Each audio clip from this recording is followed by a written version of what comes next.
ಶುರು ಮಾಡಿ ಜೀವನ್. ಆತ್ಮೀಯ ಮಾಧ್ಯಮ ಮಿತ್ರರಿಗೆ ಇವತ್ತಿನ ಮಹತ್ವದ ಪತ್ರಿಕಾಗೋಷ್ಠಿಗೆ ಸ್ವಾಗತವನ್ನ ಕೊಡ್ತಾ ಕೆಆರ್ಎಸ್ ಪಕ್ಷದ ಗೌರವಾಧ್ಯಕ್ಷರಾದ ರವಿಕೃಷ್ಣ ರೆಡ್ಡಿ ಅವರು ಹಾಗೂ ಕೆಆರ್ಎಸ್ ಪಕ್ಷದ ಕಾರ್ಯಾಧ್ಯಕ್ಷರಾದ ರಘು ಜಾಣಗೆರೆ ಅವರು ಈ ಪತ್ರಿಕಾಗೋಷ್ಠಿಯಲ್ಲಿದ್ದಾರೆ. ಏನು ಸಮಾಜ ಕಲ್ಯಾಣ ಇಲಾಖೆಯ ಕ್ರೈ ಸಂಸ್ಥೆಯಲ್ಲಿ ಆಗುತ್ತಿರುವ ಮಹಾನ್ ಭ್ರಷ್ಟಾಚಾರದ ಕುರಿತು ಇವತ್ತಿನ ಮಹತ್ವದ ಸುದ್ದಿಗೋಷ್ಠಿಯನ್ನ ಗೌರವಾಧ್ಯಕ್ಷರಾದಂತಹ ರವಿಕೃಷ್ಣ ರೆಡ್ಡಿ ಅವರು ಪ್ರಾಸ್ತಾವಿಕವಾಗಿ ತಿಳಿಸ್ಬೇಕು ಅಂತ ಹೇಳಿ ನಾನು ಕೇಳ್ಕೊತೀನಿ. ಕರ್ನಾಟಕದ ಎಲ್ಲ ಮಾಧ್ಯಮ ಮಿತ್ರರಿಗೆ ಮತ್ತು ರಾಜ್ಯದ ಜನತೆಗೆ ಈ ಮುಕ್ತ ಪತ್ರಿಕಾಗೋಷ್ಠಿಗೆ ಸ್ವಾಗತ, ಧನ್ಯವಾದಗಳು. ಜೀವನ್ ರವರೇ, ನಿಮಗೆಲ್ಲ ಗೊತ್ತಿರುವಾಗ ನಮ್ಮ ಪಕ್ಷದ ರಾಜ್ಯ ಜಂಟಿ ಕಾರ್ಯದರ್ಶಿ ಮತ್ತು ಮಾಧ್ಯಮ ಸಂಯೋಜಕರು. ರಘು ಜಾಣಗೆರೆ ಕೆಆರ್ಎಸ್ ಪಕ್ಷದ ಕಾರ್ಯದರ್ಶಿ ಅವರು ಸಹ ಇವತ್ತು ನನ್ನ ಜೊತೆಗಿದ್ದಾರೆ. ಒಂದಷ್ಟು ವಿಚಾರಗಳನ್ನ ನಾನು ಇವತ್ತು ಪ್ರಾಸ್ತಾವಿಕವಾಗಿ ಮಾತನಾಡ್ತೀನಿ. ತದನಂತರ ಡೀಟೇಲ್ಡ್ ಆಗಿರುವಂತಹ ವಿಚಾರಗಳನ್ನ ನಮ್ಮ ಕಾರ್ಯದರ್ಶಿಯಾದ ರಘು ಜಾಣಗೆರೆ ಅವರು ತಿಳಿಸ್ತಾರೆ. ಬಂಧುಗಳೇ, ಇವತ್ತು ದಿನಾಂಕ 28 ನವೆಂಬರ್ 2025. ಈಗಿರುವಂತಹ ಮುಖ್ಯಮಂತ್ರಿ ಮುಂದಿನ 2 ದಿವಸ 3 ದಿವಸದಲ್ಲಿ ಇರ್ತಾರೋ ಇಲ್ವೋ, ಬಂದ್ರೆ ಯಾರು ಬರ್ತಾರೆ ಅನ್ನುವಂತಹ ಒಂದು ಸಂದರ್ಭದಲ್ಲಿ ಇವತ್ತು ನಾವಿದ್ದೀವಿ. ಇವತ್ತು ನೀವು ನೋಡಿದ್ರೆ ಬಹುಶಃ ಬೆಂಗಳೂರಿನ ವಿಧಾನಸೌಧದಲ್ಲಿ, ವಿಕಾಸಸೌಧದಲ್ಲಿ, ಮಲ್ಟಿ ಸ್ಟೋರಿ ಬಿಲ್ಡಿಂಗ್ ಅಲ್ಲಿ ಹಾವುಗಳು ಮತ್ತು ಹದ್ದುಗಳು ಸರಸರನೆ ಬಿರಬಿರನೆ ಗಿರಗಿರನೆ ತಿರುಗಾಡ್ತಾ ಇವೆ. ಯಾಕಂದ್ರೆ ಯಾವುದೇ ಸರ್ಕಾರ ಬದಲಾಗುವಂತ ಸಂದರ್ಭದಲ್ಲಿ ಅನೇಕ ಅಕ್ರಮಗಳನ್ನ ಆ ಕೊನೆಯ ಕ್ಷಣದಲ್ಲಿ ಅಕ್ರಮಗಳನ್ನ ಸಕ್ರಮ ಮಾಡಿ ಅಥವಾ ಅಕ್ರಮ ಯೋಜನೆಗಳಿಗೆ ಅನುಮತಿ ಕೊಟ್ಟು ಹೋಗುವಂತಹ ಸಂದರ್ಭ ಇದು. ಒಂದು ಪಕ್ಷದ ಸರ್ಕಾರ ಬದಲಾಗ್ತಾ ಇದೆ ಅನ್ನುವಂಥದ್ದು ಇರಬಹುದು, ಅಥವಾ ಅದೇ ಪಕ್ಷದಲ್ಲಿ ಬೇರೆ ಯಾರೋ ಮುಖ್ಯಮಂತ್ರಿಗಳು ಆಗ್ತಾ ಇದ್ದಾರೆ, ಮಂತ್ರಿಮಂಡಲ ಬದಲಾಗ್ತಾ ಇದೆ ಅನ್ನುವಂಥದ್ದು ಸಂದರ್ಭ ಇರಬಹುದು. ಆಯಾ ಇಲಾಖೆಗಳಲ್ಲಿ ಅಲ್ಲಿ ತನಕ ತಡೆದಿಟ್ಟುಕೊಂಡಂತಹ ಕೆಲವೊಂದು ಆದೇಶಗಳನ್ನ ಆ ಸಮಯದಲ್ಲಿ ಏನು ಅಪ್ರೂವ್ ಮಾಡಿಸ್ಕೊಂಡು ಲೇವಾದೇವಿ ಮುಗಿಸ್ಕೊಂಡು ಹೋಗುವಂತಹ ಸಂದರ್ಭ. ಇವತ್ತು ಬಹುಶಃ ನೀವು ಏನು ಸಾಮಾನ್ಯ ದಿನಗಳಿಗಿಂತ ಹೆಚ್ಚಿನ ಖದೀಮರು, ಲಂಚಕೋರರು, ಪಿಂಪ್ಗಳು, ದಲ್ಲಾಳಿಗಳು, ತಲೆಗಿಡುಕರು ಇವತ್ತು Vidhana Soudha, Vikasa Soudha, multi story building ಅಲ್ಲಿ ಓಡಾಡ್ತಾ ಇರ್ತಾರೆ. ಇಂತಹ ಒಂದು ಸಂದರ್ಭದಲ್ಲಿ ಕರ್ನಾಟಕ ರಾಷ್ಟ್ರ ಸಮಿತಿ ಪಕ್ಷ ನಾವೊಂದು ಮಹತ್ವದ ಪತ್ರಿಕಾಗೋಷ್ಠಿಯನ್ನ ನಡೆಸ್ತಾ ಇದ್ದೀವಿ. ನಿಮ್ಗೆಲ್ಲಾ ಗೊತ್ತಿರುವ ಹಾಗೆ ಇವತ್ತು ರಾಜ್ಯದಲ್ಲಿ ಸರ್ಕಾರಿ ಶಾಲೆಗಳಲ್ಲಿ ವರ್ಷದಿಂದ ವರ್ಷಕ್ಕೆ ಪ್ರತಿ ವರ್ಷ ಸುಮಾರು 4ರಿಂದ 5% ಹುಡುಗರು ಸರ್ಕಾರಿ ಶಾಲೆಗಳಲ್ಲಿ ಓದುವಂತ ಹುಡುಗರು ಕಡಿಮೆ ಆಗ್ತಾನೆ ಇದ್ದಾರೆ. ಕಳೆದ ಶೈಕ್ಷಣಿಕ ವರ್ಷದಲ್ಲಿ 42.5 ಲಕ್ಷ ವಿದ್ಯಾರ್ಥಿಗಳು 1ರಿಂದ 10ರ ತನಕ ಸರ್ಕಾರಿ ಶಾಲೆಯಲ್ಲಿ ಓದ್ತಾ ಇದ್ರು. ಅದೇ ಹಾಲಿ ಶೈಕ್ಷಣಿಕ ವರ್ಷದಲ್ಲಿ ಅದು 40 ಲಕ್ಷಕ್ಕೆ ಕುಸಿದಿದೆ. 3 ವರ್ಷದಿಂದ 45 ಲಕ್ಷ ವಿದ್ಯಾರ್ಥಿಗಳು ಸರ್ಕಾರಿ ಶಾಲೆಗಳಲ್ಲಿ ಓದ್ತಾ ಇದ್ರು. ಇವತ್ತು ಕೇವಲ 3 ವರ್ಷದಲ್ಲಿ 40 ಲಕ್ಷಕ್ಕೆ ಅದು ಕುಸಿದಿದೆ. ಇದೇ ಸಂದರ್ಭದಲ್ಲಿ ರಾಜ್ಯದಲ್ಲಿ ನಿಜಕ್ಕೂ ಒಂದು 820 ಅಥವಾ 860 ಇರ್ಬೋದು, 880, 60+20 ಹೆಚ್ಚಾಗಿದೆ. 880 ಸರ್ಕಾರಿ ವಸತಿ ಶಾಲೆಗಳಿವೆ. Indira Gandhi, Morarji Desai, Atal Bihari Vajpayee, doctor B R Ambedkar, Kittur Rani Chennamma, Narayanaguru, ಹೀಗೆ ಹಲವಾರು ಹೆಸರುಗಳಲ್ಲಿ ಸುಮಾರು 880 ಸರ್ಕಾರಿ ವಸತಿ ಶಾಲೆಗಳು 6ರಿಂದ 10ರವರೆಗೆ ಪಾಠ ಏನು ರೆಸಿಡೆನ್ಷಿಯಲ್ ಸ್ಕೂಲ್ಸ್. ಅದಕ್ಕೆ ಕರ್ನಾಟಕ ಸರ್ಕಾರ ಕರ್ನಾಟಕ ವಸತಿ ಶಿಕ್ಷಣ ಸಂಸ್ಥೆಗಳ ಸಂಘ ಕ್ರೈಸ್ ಅಂತ, Karnataka residential educational institution society, ಆ ಸಂಸ್ಥೆಯ ಅಡಿಯಲ್ಲಿ ಈ 880 ಸರ್ಕಾರಿ ವಸತಿ ಶಾಲೆಗಳನ್ನ ಸರ್ಕಾರ ಸಮಾಜ ಕಲ್ಯಾಣ ಇಲಾಖೆ ನಡೆಸ್ತಾ ಇದೆ. ಸುಮಾರು 4,000 ಕೋಟಿ ರೂಪಾಯಿ ವಾರ್ಷಿಕ ಬಜೆಟ್.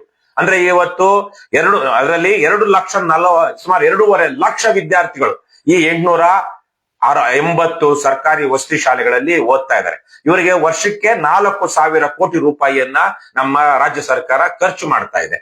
ಇದೇ ಸಂದರ್ಭದಲ್ಲಿ ಅಂದ್ರೆ ನಾವೆಲ್ಲ ಯೋಚನೆ ಮಾಡಿದಾಗ ಸುಮಾರು 5% ಸರ್ಕಾರಿ ಶಾಲೆಗಳಲ್ಲಿ ಓದ್ತಾ ಇರುವಂತ 5% ಮಕ್ಕಳು ಇವತ್ತು ಈ ವಸತಿ ಶಾಲೆಗಳಲ್ಲಿ ಓದ್ತಾ ಇದ್ದಾರೆ. ಇವೆಲ್ಲ ಕಿತ್ತೂರು ರಾಣಿ ಚೆನ್ನಮ್ಮ, ಇಂದಿರಾ ಗಾಂಧಿ, ಅಟಲ್ ಬಿಹಾರಿ ವಾಜಪೇಯಿ, ಅಂಬೇಡ್ಕರ್, ಮೊರಾರ್ಜಿ ದೇಸಾಯಿ, ನಾರಾಯಣಗುರು ಸೇರಿದಂತೆ ಈಗೇನು ಹಲವಾರು ಹೆಸರುಗಳಲ್ಲಿ ಸರ್ಕಾರಿ ವಸತಿ ಶಾಲೆಗಳನ್ನ ಮಾಡಿದ್ದಾರೆ. ನಿಜಕ್ಕೂ ಅದನ್ನ ಯಾರೆಲ್ಲ ಪ್ರಾರಂಭಿಸಿದ್ರು ಅವರಿಗೆ ನಾನು ಮತ್ತು ನಮ್ಮ ಕರ್ನಾಟಕ ರಾಷ್ಟ್ರ ಸಮಿತಿ ಪಕ್ಷ ಧನ್ಯವಾದಗಳನ್ನ ತಿಳಿಸ್ತೀವಿ. ಯಾಕಂದ್ರೆ ಕಡು ಬಡವರ ಮಕ್ಕಳು ಒಂದು ಉತ್ತಮವಾದಂತಹ ಗುಣಮಟ್ಟದ ಶಿಕ್ಷಣವನ್ನ ಪಡೆಯೋದಿಕ್ಕೆ ಈ ವಸತಿ ಶಾಲೆಗಳು ಬಹಳ ದೊಡ್ಡ ಪಾತ್ರವನ್ನ ಇವತ್ತು ನಿರ್ವಹಿಸ್ತಾ ಇವೆ. ಇವತ್ತು ಬಹುತೇಕವಾಗಿ ಸರ್ಕಾರಿ ಶಾಲಾ ವ್ಯವಸ್ಥೆ ಕುಸಿದಿರುವಂತಹ ಸಂದರ್ಭದಲ್ಲಿ ಒಂದು ಉತ್ತಮ ಗುಣಮಟ್ಟದ ವಸತಿ ಶಾಲೆಗಳು ಇವತ್ತು ಕಡು ಬಡವರಿಗೆ ಶಿಕ್ಷಣವನ್ನ ಕೊಡೋದಿಕ್ಕೆ ಸಾಧ್ಯ ಆಗಿರೋದು ಇದರಿಂದ. ಆದ್ರೆ ಕೇವಲ 5% ಮಕ್ಕಳಿಗೆ ಮಾತ್ರ ಇಲ್ಲಿ ರಾಜ್ಯದ ಸರ್ಕಾರಿ ಶಾಲೆಗಳಲ್ಲಿ, ಅಂದ್ರೆ ಇಡೀ ರಾಜ್ಯದ ಸುಮಾರು 1 ಕೋಟಿಗಿಂತ ಹೆಚ್ಚು ಮಕ್ಕಳು 1ರಿಂದ 10ನೇ ತರಗತಿಯ ತನಕ ನಮ್ಮ ರಾಜ್ಯದಲ್ಲಿ ಓದ್ತಾ ಇದ್ದಾರೆ. ಇಡೀ ದೇಶದಲ್ಲಿ ಸುಮಾರು 70% ಮಕ್ಕಳು ಸರ್ಕಾರಿ ಶಾಲೆಗಳಲ್ಲಿ ಓದ್ತಾ ಇದ್ರೆ, ಈ ವರ್ಷ ಕರ್ನಾಟಕದಲ್ಲಿ 50%ಗಿಂತ ಕಡಿಮೆ ಮಕ್ಕಳು ಸರ್ಕಾರಿ ಶಾಲೆಗಳಲ್ಲಿ ಓದ್ತಾ ಇದ್ದಾರೆ. ಬಹುಶಃ ಯಾವುದೇ ಪ್ರಜಾಪ್ರಭುತ್ವ ದೇಶದಲ್ಲಿ ಇಲ್ಲದೆ ಇರುವಂತಹ ಒಂದು ದೌರ್ಭಾಗ್ಯಕರ, ದುರದೃಷ್ಟಕರ ಪರಿಸ್ಥಿತಿ ಇವತ್ತು ಕರ್ನಾಟಕದಲ್ಲಿ ಇದೆ. ಅದು ಸರ್ಕಾರಿ ಶಾಲೆಗಿಂತ ಹೆಚ್ಚಿನ ಸಂಖ್ಯೆಯಲ್ಲಿ ಖಾಸಗಿ ಶಾಲೆಗಳಲ್ಲಿ ಇವತ್ತು ವಿದ್ಯಾರ್ಥಿಗಳು ಓದ್ತಾ ಇದ್ದಾರಂತ. ಅದರಲ್ಲೂ ಸರ್ಕಾರಿ ಶಾಲೆಗಳಲ್ಲಿ ಓದ್ತಿರುವಂತಹ 6ರಿಂದ 10ರವರೆಗಿನ ವಿದ್ಯಾರ್ಥಿಗಳಲ್ಲಿ 2,43,000 ವಿದ್ಯಾರ್ಥಿಗಳು ಅಂದ್ರೆ ಹೆಚ್ಚು ಕಡಿಮೆ ಒಂದು 7-8% ಆಯ್ತು. ಯಾಕಂದ್ರೆ ಇನ್ನು 5 ಕ್ಲಾಸ್ಗಳು ಹೋಯ್ತು. ಸೊ 5 ಇದರಲ್ಲಿ ನಾವು ಲೆಕ್ಕ ಹಾಕಿದಾಗ ಸುಮಾರು 2.5 ಲಕ್ಷದಲ್ಲಿ 25 ಲಕ್ಷದಲ್ಲಿ 2.5 ಲಕ್ಷ ಅಂದಾಗ ಸುಮಾರು 10% ಆ ತರಗತಿಗಳಲ್ಲಿ ಇವತ್ತು ವಸತಿ ಶಾಲೆಗಳಲ್ಲಿ ಓದ್ತಾ ಇದ್ದಾರೆ. ಬಹಳ ಒಳ್ಳೆಯ ಕಾನ್ಸೆಪ್ಟ್, ಬಹಳ ಚೆನ್ನಾಗಿ ಅದು ಆರಂಭದಲ್ಲಿ ಒಳ್ಳೆಯ ಫಲಿತಾಂಶವನ್ನ ಕೊಡ್ತು, ಈಗಲೂ ಸಹ ಕೊಡ್ತಾ ಇದೆ. ಆದ್ರೆ ಇಲ್ಲಿ ಎಷ್ಟು ಅಕ್ರಮಗಳು, ಅವ್ಯವಹಾರಗಳು ಆಗುತ್ತೆ ಅಂದ್ರೆ, ಇವತ್ತು ಒಬ್ಬ ಎಕ್ಸಿಕ್ಯೂಟಿವ್ ಡೈರೆಕ್ಟರ್ ಕಾಂತರಾಜು ಅನ್ನುವಂತ ಒಬ್ಬ IAS ಅಧಿಕಾರಿ ಈ ಕ್ರೈಸ್ ಇಡೀ 4,000 ಕೋಟಿ ರೂಪಾಯಿಗಳ ಬಜೆಟ್ ಇರುವಂತಹ 880 ಸರ್ಕಾರಿ ವಸತಿ ಶಾಲೆಗಳ ನಿರ್ವಹಣೆ ಮಾಡುವಂತಹ ಮತ್ತೆ ಅದಕ್ಕೆ ಉಸ್ತುವಾರಿ ವಹಿಸಿರುವಂತಹ KREIS Karnataka residential educational institution society, Karnataka ವಸತಿ ಶಿಕ್ಷಣ ಸಂಸ್ಥೆಗಳ ಸಂಘ, ಇದರ ಎಕ್ಸಿಕ್ಯೂಟಿವ್ ಡೈರೆಕ್ಟರ್, ಕಾರ್ಯನಿರ್ವಾಹಕ ನಿರ್ದೇಶಕರಾಗಿ ಕಾಂತರಾಜು IAS ಅನ್ನುವಂತ ಅಧಿಕಾರಿ ಕೆಲಸ ಮಾಡ್ತಾ ಇದ್ದಾರೆ. ಬಹಳ ಉದಾರ ಹೃದಯಿ, ಅಂತಿಂತಹ ಉದಾರ ಹೃದಯಿ ಅಲ್ಲ. ಈ ಮನುಷ್ಯನ ಪರವಾಗಿ ಒಬ್ಬ ಲೋಕೇಶ್ ದಾಸರ್ ಅನ್ನುವಂತಹ ಒಬ್ಬ ವ್ಯಕ್ತಿ ಒಂದು ಕವನ ಬರೀತಾನೆ. ಒಂದು ಕವನ ಹೊಗಳಿ, ಕಾಂತರಾಜು ಕಣ್ಮಣಿ, ನೀನು ಬಡವರ ಬಂಧು, ದೀನ ದಲಿತರ ಬಂಧು, ಇನ್ನು ಏನೇನೋ ಇರಬೇಕು, ಒಂದು ಹೊಗಳಿ ಒಂದು ಕವನ ಬರೆದಿದ್ದಕ್ಕೆ ಲೋಕೇಶ್ ದಾಸರಿಗೆ ಏನು ಅನುಕೂಲವಾಗಿದೆ ಅಂದ್ರೆ, ಪ್ರತಿ ಒಂದು ಶಾಲೆಯು 1,500 ರೂಪಾಯಿಯನ್ನ ಲೋಕೇಶ್ ದಾಸರ್ ಅವರ ಪತ್ರಿಕೆ ಕೊಡಬೇಕು. ಈ ಲೋಕೇಶ್ ದಾಸರ್ ಅನ್ನುವಂಥವ್ರು ಒಂದು ವಾರಪತ್ರಿಕೆಯನ್ನ ನಡೆಸ್ತಾ ಇದ್ದಾರೆ ಅಂತ ಮಾಹಿತಿ. ಅಲೆಮಾರಿ ಬಂಧು ಅಂತ ಅದರ ಹೆಸರಂತೆ. ಪ್ರತಿಯೊಂದು ವಸತಿ ಶಾಲೆಯು 3 ವರ್ಷಗಳ ಕಾಲ ಪ್ರತಿ ವರ್ಷಕ್ಕೆ 1,500 ರೂಪಾಯಿ ಅಂತೆ, ಅಂದ್ರೆ 52 ವಾರಗಳು, ಪ್ರತಿ ವರ್ಷವೂ ಈ ಪತ್ರಿಕೆಯನ್ನ ತೆಗೆದುಕೊಳ್ಳಬೇಕು ಅಂತ ಆದೇಶ ಆಗಿದೆ. ಅಂತಹ ಉದಾರ ಹೃದಯಿ ತನ್ನನ್ನ ಹೊಗಳಿ ಒಬ್ಬ ವ್ಯಕ್ತಿ ಕವನ ಬರೆದಿದ್ದಕ್ಕೆ ಆ ವ್ಯಕ್ತಿಗೆ ಸುಮಾರು 40-45 ಲಕ್ಷ ರೂಪಾಯಿಗಳ 3 ವರ್ಷದ ಆತನ ಪತ್ರಿಕೆಯನ್ನ ಕೊಂಡುಕೊಳ್ಳುವಂತಹ ಆದೇಶವನ್ನ ಕಾಂತರಾಜು ಹೊರಡಿಸ್ತಾರೆ. ಅಷ್ಟು ವಿಶಾಲ ಹೃದಯಿ. ವಿಶಾಲ ಹೃದಯಿನಿ ಕರೆಕ್ಟ್ ಪದ ಅಲ್ವಾ? ಹೌದು. ಉದಾರಿ, ದಾನ ಶೂರ ಕರ್ಣ ಕಾಂತರಾಜು. ಬರ್ದಿದ್ದಾರೆ ಅವರು. ಯಾರು ಬಂದ್ರು ಅವ್ರನ್ನ ಬರಿಗೈಯಲ್ಲಿ ಕಳ್ಸಲ್ಲ, ಯಾರು ಬಂದ್ರು ಬರಿಗೈಯಲ್ಲಿ ಕಳಿಸಲ್ಲ ಅಂತ ಅದ್ರಲ್ಲಿರುವಂತದ್ದು ಒಂದೇ ಒಂಚೂರು ಮೊದಲ ಸಾಲು ಓದ್ತೀನಿ ನಾನಿಲ್ಲಿ. ಸರಳತೆಯ ಸಾಹುಕಾರ ನಿಮಗಿದು ಕೋಟಿ ನಮಸ್ಕಾರ. ಅಶಕ್ತರ ಪಾಲಿನ ಕಾಮಧೇನುವೆ, ಚಿನ್ನದ ನಾಡಿನ ಮಡಿಲಲ್ಲಿ ಬೆಳೆದ ಕಲ್ಪ ವೃಕ್ಷವೇ, ಚಿನ್ನದ ನಾಡಿನ ರತ್ನ ಕಾಂತರಾಜು, ಕನ್ನಡ ನಾಡಿನ ಸ್ವತ್ತು. ಈ ತರಹ ವಾಚಾಮ ಗೋಚರವಾಗಿ ಹೊಗಳು ಭಟ್ಟರು ಬರೆದಂತಹ ಒಂದು ಹೊಗಳು ರಾಜಾದಿರಾಜ ಮಾರ್ತಂಡ ತೇಜ. ನಾವೇನೋ ಅದಕ್ಕೆ ತಮಾಷೆ ಕೊತ್ತಂಬರಿ ಬೀಜ ಅಂತ ಇದ್ವಿ, ಪ್ರಾಸ ಬರ್ಲಿ ಅಂತ. ಈ ತರ ಹೊಗಳದಿಕ್ಕೆ ಆ ಲೋಕೇಶ್ ದಾಸರ್ ಅನ್ನುವಂತ ವ್ಯಕ್ತಿಗೆ ಅವರು ಎಲ್ಲಾ 880 ಸರ್ಕಾರಿ ವಸತಿ ಶಾಲೆಗಳಿಗೂ ಅವರ ಪತ್ರಿಕೆಯನ್ನ ಕೊಂಡುಕೊಳ್ಳುವಂತ ಆದೇಶವನ್ನ ಹೊರಡಿಸಲಾಗಿದೆ. ಆ ಪತ್ರಿಕೆ ಶಾಲೆಗಳು ತಲುಪ್ತಾ ಇಲ್ಲ, ಅದರಲ್ಲಿ ಯಾವ ತರಹದ ಮಾಹಿತಿ ಇದೆ ಅನ್ನೋದು ಗೊತ್ತಿಲ್ಲ. ಆ ಪತ್ರಿಕೆಯನ್ನ ಓದಿದರೆ ಈ 6ರಿಂದ 10ನೇ ತರಗತಿಯ ತನಕ ಓದ್ತಿರುವಂತ ವಿದ್ಯಾರ್ಥಿಗಳಿಗೆ ಯಾವ ತರಹದ ಸಾಮಾಜಿಕ, ರಾಜಕೀಯ ಅಥವಾ ನೈತಿಕ ತಿಳುವಳಿಕೆ ಬರುತ್ತೆ ಅನ್ನೋದು ಗೊತ್ತಿಲ್ಲ. ಆ ಪತ್ರಿಕೆ ಪ್ರಿಂಟ್ ಆಗುತ್ತೋ ಅನ್ನೋದು ಗೊತ್ತಿಲ್ಲ. ಆದರೆ ಪ್ರತಿ ತಿಂಗಳು ಆ ವ್ಯಕ್ತಿಗೆ ಎಲ್ಲಾ ಸರ್ಕಾರಿ ಶಾಲೆಗಳಿಂದ ಏನಾಗುತ್ತೆ, ಬಿಲ್ ಹೋಗುತ್ತೆ, ಪ್ರತಿ ವರ್ಷವೂ ಅಥವಾ ಪ್ರತಿ ತಿಂಗಳು. ಈ ತರಹ ಇದು ಒಂದು ಇಲ್ಲಿ ನಡೆಯುತ್ತಿರುವಂತಹ ಒಂದು ಅಕ್ರಮಗಳಿಗೆ ಒಂದು ಉದಾಹರಣೆ. ಬಂಧುಗಳೇ, ಈಗ ಮುಖ್ಯವಾಗಿ ಒಂದು ಪ್ರೊಜೆಕ್ಟರ್ ವಿಚಾರ. ಈ ಪ್ರೊಜೆಕ್ಟರ್ ಸರ್ಕಾರಿ ವಸತಿ ಶಿಕ್ಷಣ ಸಂಸ್ಥೆ ಒಂದ್ ಸ್ವಲ್ಪ ಹೈಟೆಕ್ ಆಗಿರುವಂತಹ ಪ್ರೊಜೆಕ್ಟರ್. ಏನಂತಾರೆ ಅದನ್ನ, ಸ್ಮಾರ್ಟ್ ಕ್ಲಾಸ್ ರೂಮ್. ಒಂದು ಪ್ರೊಜೆಕ್ಟರ್ ಇರುತ್ತೆ, ಅದ್ರ ಜೊತೆಗೆ ಅಲ್ಲೊಂದು ಟಚ್ ಸ್ಕ್ರೀನ್ ಒಂದು ಇದಿರುತ್ತೆ, ಸ್ಕ್ರೀನ್ ಇರುತ್ತೆ, ಒಳ್ಳೆ ಚೆನ್ನಾಗಿರುವಂತಹದ್ದು.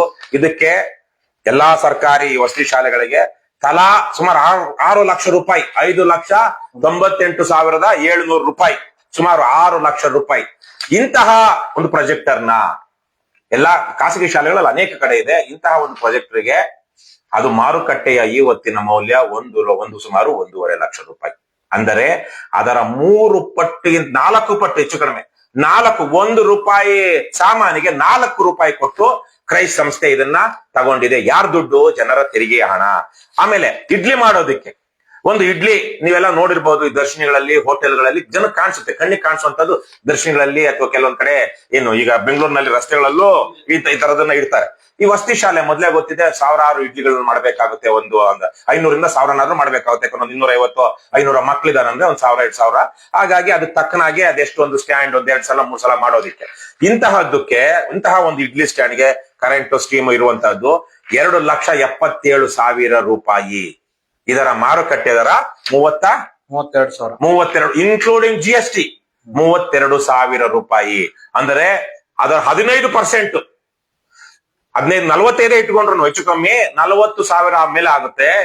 ಇವ್ರು ಕೊಡ್ತಿರುವಂತದ್ದು 2.25 ಲಕ್ಷ ರೂಪಾಯಿ ಈ ಇಡ್ಲಿ ಸ್ಟ್ಯಾಂಡು. ಇದಕ್ಕೆ ಕ್ರೈಸ್ಟ್ ಸಂಸ್ಥೆ 2,77,000 ಕೊಟ್ಟಿದೆ. ಇದರ ಮಾರುಕಟ್ಟೆ ದರ ಮತ್ತೆ ಈಗ 40. ಚಾಲ್ತಿಯಲ್ಲಿ ಬಳಸಕ್ಕಾಗಲ್ಲ ಅಂತ ಯಾರು ಬಳಸ್ತಾ ಇಲ್ವಂತೆ. ಇದು ಒಂದು ಬಹುಶಃ ಏನು ಡೆಲಿವರಿ ಮಾಡೋದಷ್ಟೇ. ಅದನ್ನ ತಗೊಂಡೋಗಿ ನಮ್ಮ ಸರ್ಕಾರಿ ಆಸ್ಪತ್ರೆಗಳಲ್ಲಿ ಹೇಗೆ ಎಕ್ಸ್ರೇ ಮಿಷಿನ್ಗಳು ಮತ್ತೆ ಏನೇನ್ ಸ್ಕ್ಯಾನ್, ಅದು CT ಸ್ಕ್ಯಾನು, ಏನು ಇನ್ನೊಂದು ಯಾವ್ದೋ ಇದೆಯಲ್ಲ MRI ಸ್ಕ್ಯಾನ್ಗಳು ಕೂಡ ಬಂದಿದೆ. ಕೋಟ್ಯಾಂತರ ರೂಪಾಯಿ, 5 ಕೋಟಿ 10 ಕೋಟಿ ಆದ್ರೆ ಬಳಕೆಯಲ್ಲಿಲ್ಲ. ಇನ್ನೊಂದು ಕೋವಿಡ್ ಸಮಯದಲ್ಲಿ ಜನ ನರಳುತ್ತಾ ಇದ್ದಾಗ, ಬಳಲ್ತಾ ಇದ್ದಾಗ ನಮ್ಮ ಸರ್ಕಾರಿ ಅಧಿಕಾರಿಗಳು, ಅದರಲ್ಲೂ ಆಗಿನ ಆರೋಗ್ಯ ಸಚಿವ ಸುಧಾಕರ್ರು ಸೇರಿದಂತೆ ಎಂತೆಂತಹ ಕದೀಮ ಕೆಲಸ ಮಾಡಿದ್ರು, ಲೂಟಿ ಹೊಡೆದ್ರು. ಜನ ನರಳ್ತಿರುವಾಗ ಇವರು ಲೂಟಿ ಹೊಡೆದ್ರು ಅನ್ನೋದು ನಮ್ಗೆ ಗೊತ್ತಿದೆ. 50 ರೂಪಾಯಿ 60 ರೂಪಾಯಿ ಸಿಗೋ ಸ್ಯಾನಿಟೈಸರ್ನ 250ಕ್ಕೆ ಮಾರಿದ್ದು, 4-5 ಸಾವಿರ ಸಿಗುವಂತಹ ವೆಂಟಿಲೇಟರ್ಗಳನ್ನ 15-16 ಸಾವಿರ ವೆಂಟಿಲೇಟರ್ ಯಾವ್ದೋ ಕೆಲವೊಂದು ಸಾಮಾನುಗಳನ್ನ ತಗೊಂಡ್ಕೊಂಡಿದ್ದು. ಇವೆಲ್ಲ ಅಕ್ರಮಗಳನ್ನ ನಾವು ನೋಡಿದೀವಿ. ಅದೇ ತರಹದ ಒಂದು ಅಕ್ರಮ, ಬಹಳ ದೊಡ್ಡ ಮಟ್ಟದ ಅಕ್ರಮ. ಇದೊಂದು ಕಿಟ್, ಒಂದು ಫಸ್ಟ್ ಏಡ್ ಕಿಟ್. ಈ ಫಸ್ಟ್ ಏಡ್ ಕಿಟ್ ಅಲ್ಲಿ ನೀವು ನೋಡಿದ್ರೆ ಈ ಸಾಮಾನುಗಳಿದೆ.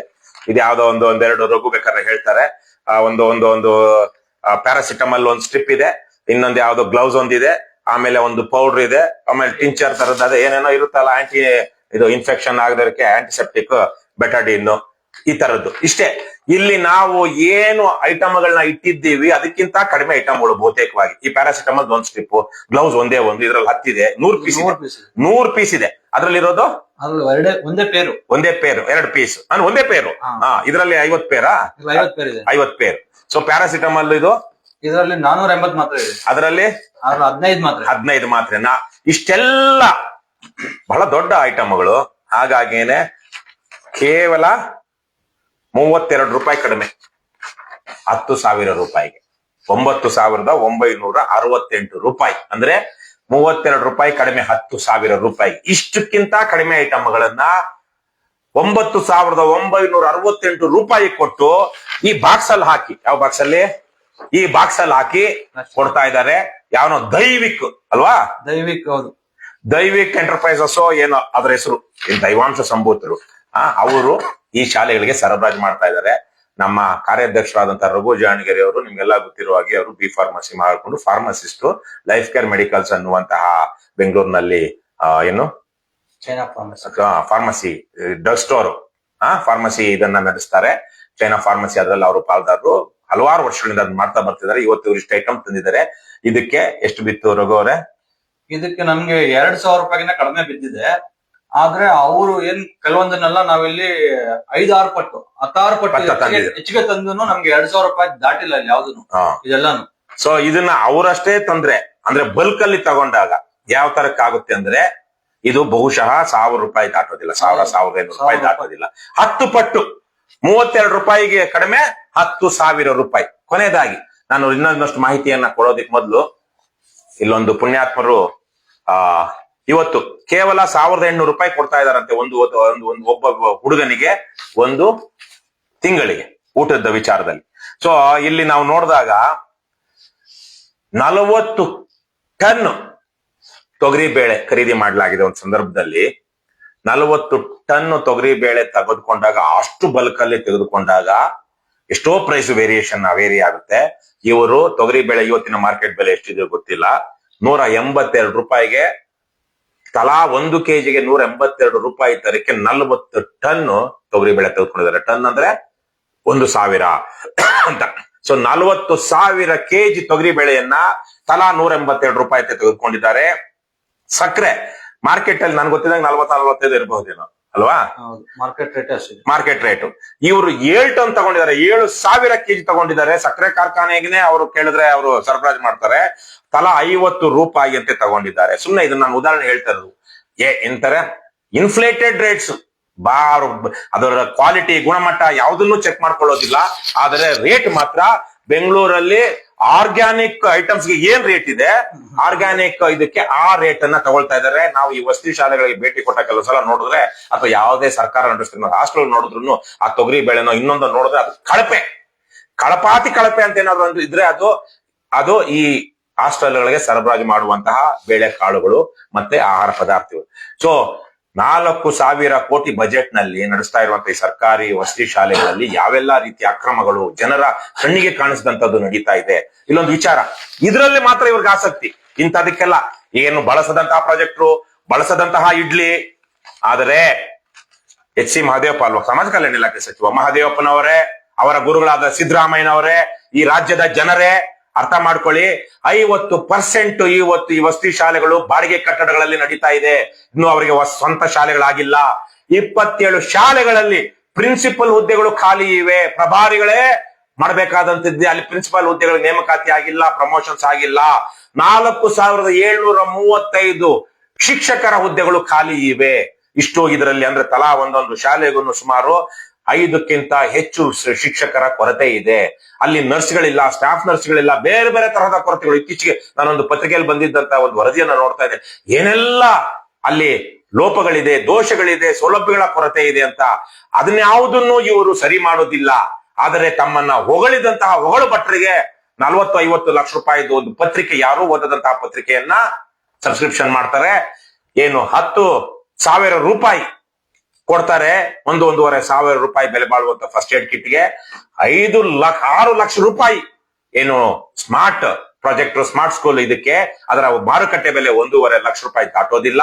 ಅದ್ರ ಜೊತೆಗೆ ಇನ್ನೊಂದು ಯಾವ್ದು ಹೇಳಿದ್ನಲ್ಲ ನಾನು, ಇಡ್ಲಿ 1.25 ಲಕ್ಷ ರೂಪಾಯಿ. ಆದ್ರೆ ಅದರ ಬೆಲೆ 30-32 ಸಾವಿರ ರೂಪಾಯಿ ಮಾರುಕಟ್ಟೆಯಲ್ಲಿ.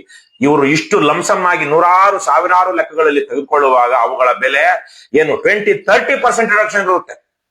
ರಿಟೇಲ್ ಅಲ್ಲಿ ಸಿಗ್ತಾರ. ನಾವ್ ಹೇಳ್ತಿರೋದು ಹೋಲ್ಸೇಲ್ ಬೆಲೆ ಅಲ್ಲ, ರಿಟೇಲ್ ಬೆಲೆ ಹೇಳ್ತಾ ಇದೀವಿ. ರಿಟೇಲ್ ಅಲ್ಲೇ ಇಷ್ಟಿದೆ ಅಂದ್ರೆ ಇವರು ಹೋಲ್ಸೇಲ್ ತೆಗೆದುಕೊಂಡಾಗ ಒಬ್ಬ ಡೀಲರ್ ಕೊಟ್ಟಾಗ ಯಾವ ಮಟ್ಟಕ್ಕೆ ಇರಬಹುದು. ಆದ್ರೆ ಇಷ್ಟೆಲ್ಲ ಅಕ್ರಮಗಳು ಇವತ್ತು ನಮ್ಮ ಜನರ ದುಡ್ಡಿನಲ್ಲಿ ಬಡವರ ಮಕ್ಕಳ ಹೆಸರಿನಲ್ಲಿ ನಡೀತಾ ಇದೆ.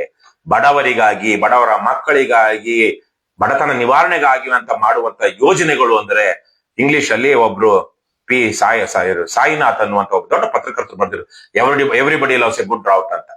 ಏನು ಬರ ಅಂದ್ರೆ ಎಲ್ಲರಿಗೂ ಇಷ್ಟ, ಅದು ಕನ್ನಡಕ್ಕೂ ತರ್ಜುಮೆ ಆಗಿದೆ. ಅಂದ್ರೆ ಬರ ಅಂತ ಬಂದಾಗ ಬರಗಾಲದ ಸಮಯದಲ್ಲಿ ಮಾಡುವಂತ ಪರಿಹಾರ ಕಾರ್ಯಕ್ರಮಗಳು ಅಂದ್ರೆ ಅಧಿಕಾರಿಗಳು ತಕ ಅಂತ ಎದ್ಕೊಂಡು ಕುತ್ಕೊಳ್ತಾರೆ. ಯಾಕಂದ್ರೆ ಆ ಸಮಯದಲ್ಲಿ ಯಾವ ಅವ್ಯವಹಾರ ಮಾಡಿದ್ರು ಯಾರು ಕೇಳೋದಿಲ್ಲ. ಯಾಕಂದ್ರೆ ಎಲ್ರು ಒಂದ್ ರೀತಿಯಲ್ಲಿ ಬ್ಯುಸಿಲಿ ಇರ್ತಾರೆ. ಮತ್ತೆ ಅದಕ್ಕೆ ಸರಿಯಾದಂತಹ ಏನು ಅವರ ಡಿಸ್ಕ್ರಿಷನರಿ ಪವರ್ ಅಲ್ಲಿ ಅವ್ರು ಏನ್ ಬೇಕಾದ್ರೂ ಖರ್ಚು ಮಾಡಬಹುದು ಅಂತ. ಆ ತರಹದ ಅಕ್ರಮಗಳು ಸಾವಿರಾರು ಕೋಟಿ ರೂಪಾಯಿಗಳು ಕೇವಲ ಈ ಕ್ರೈಸ್ಟ್ ಸಂಸ್ಥೆಯಲ್ಲಿ ಅವ್ಯವಹಾರ ನಡೀತಾ ಇದೆ. ಕಾಂತರಾಜು ಅನ್ನುವಂತಹ ಹೊಗಳು ಭಟ್ಟರ ಕೈಯಲ್ಲಿ ಹೊಗಳಿಸಿಕೊಳ್ಳೋದಿಕ್ಕೆ ಮಾತ್ರ ಲಾಯಕ್ಕಾಗಿರುವಂತಹ ಅಧಿಕಾರಿ, ಅವರ ಅಧೀನದಲ್ಲಿ ನಡೆಯುತ್ತಿರುವಂತಹ ಈ ಸಂಸ್ಥೆಯಲ್ಲಿ ಇಷ್ಟು ನಡೀತಾ ಇದೆ. ಮತ್ತೆ ಇನ್ನು ಹಲವಾರು ವಿಚಾರಗಳ ನಮ್ಮ ಕಾರ್ಯಾಧ್ಯಕ್ಷರಾದ ರಘು ಜಾಣಗೆ ಹೇಳ್ತಾರೆ. ಎಸ್ಸಿ ಮತ್ತು ಎಸ್ಟಿ ಸಮುದಾಯಗಳಿಗೇನೆ ಇಷ್ಟು ಪರ್ಸೆಂಟ್ ಖರ್ಚು ಮಾಡ್ಬೇಕಂತಿದೆ. ಬೇರೆ ಬೇರೆ ಇಲಾಖೆಗಳಲ್ಲಿ ಖರ್ಚು ಮಾಡಲಾಗದಂತ ದುಡ್ಡನ್ನೆಲ್ಲ ತಂದು ಇಲ್ಲಿ ಈ ಕ್ರೈಸ್ಟ್ ಸಂಸ್ಥೆಯಲ್ಲಿ ಇಟ್ಟು ಅದನ್ನ ಈ ತರಹಕ್ಕೆ ಪೋಲ್ ಮಾಡ್ತಾ ಇದ್ದಾರೆ. ಸಾಮಾಜಿಕ ನ್ಯಾಯ, ಇವತ್ತು ಸಾಮಾಜಿಕ ನ್ಯಾಯದ ಅತಿ ದೊಡ್ಡ ಶತ್ರು ಅಂದ್ರೆ ಭ್ರಷ್ಟಾಚಾರ, ಅಕ್ರಮ. ಇವಾಗಿರುವಂತಹ ನಮ್ಮ ರಾಜಕಾರಣಿಗಳು, JCB ಪಕ್ಷಗಳ ರಾಜಕಾರಣಿಗಳು, ವಿಶೇಷವಾಗಿ ಕಾಂಗ್ರೆಸ್ನವರು, ಏನು JDS ನವ್ರಿಗಂತೂ ಸಾಮಾಜಿಕ ನ್ಯಾಯ ಅಂದ್ರೆ ಏನು ಅಂತಲೇ ಗೊತ್ತಿಲ್ಲ. ಬಿಜೆಪಿ ಅವ್ರಿಗೂ ಅದು ಬೇಕಾಗಿಲ್ಲ.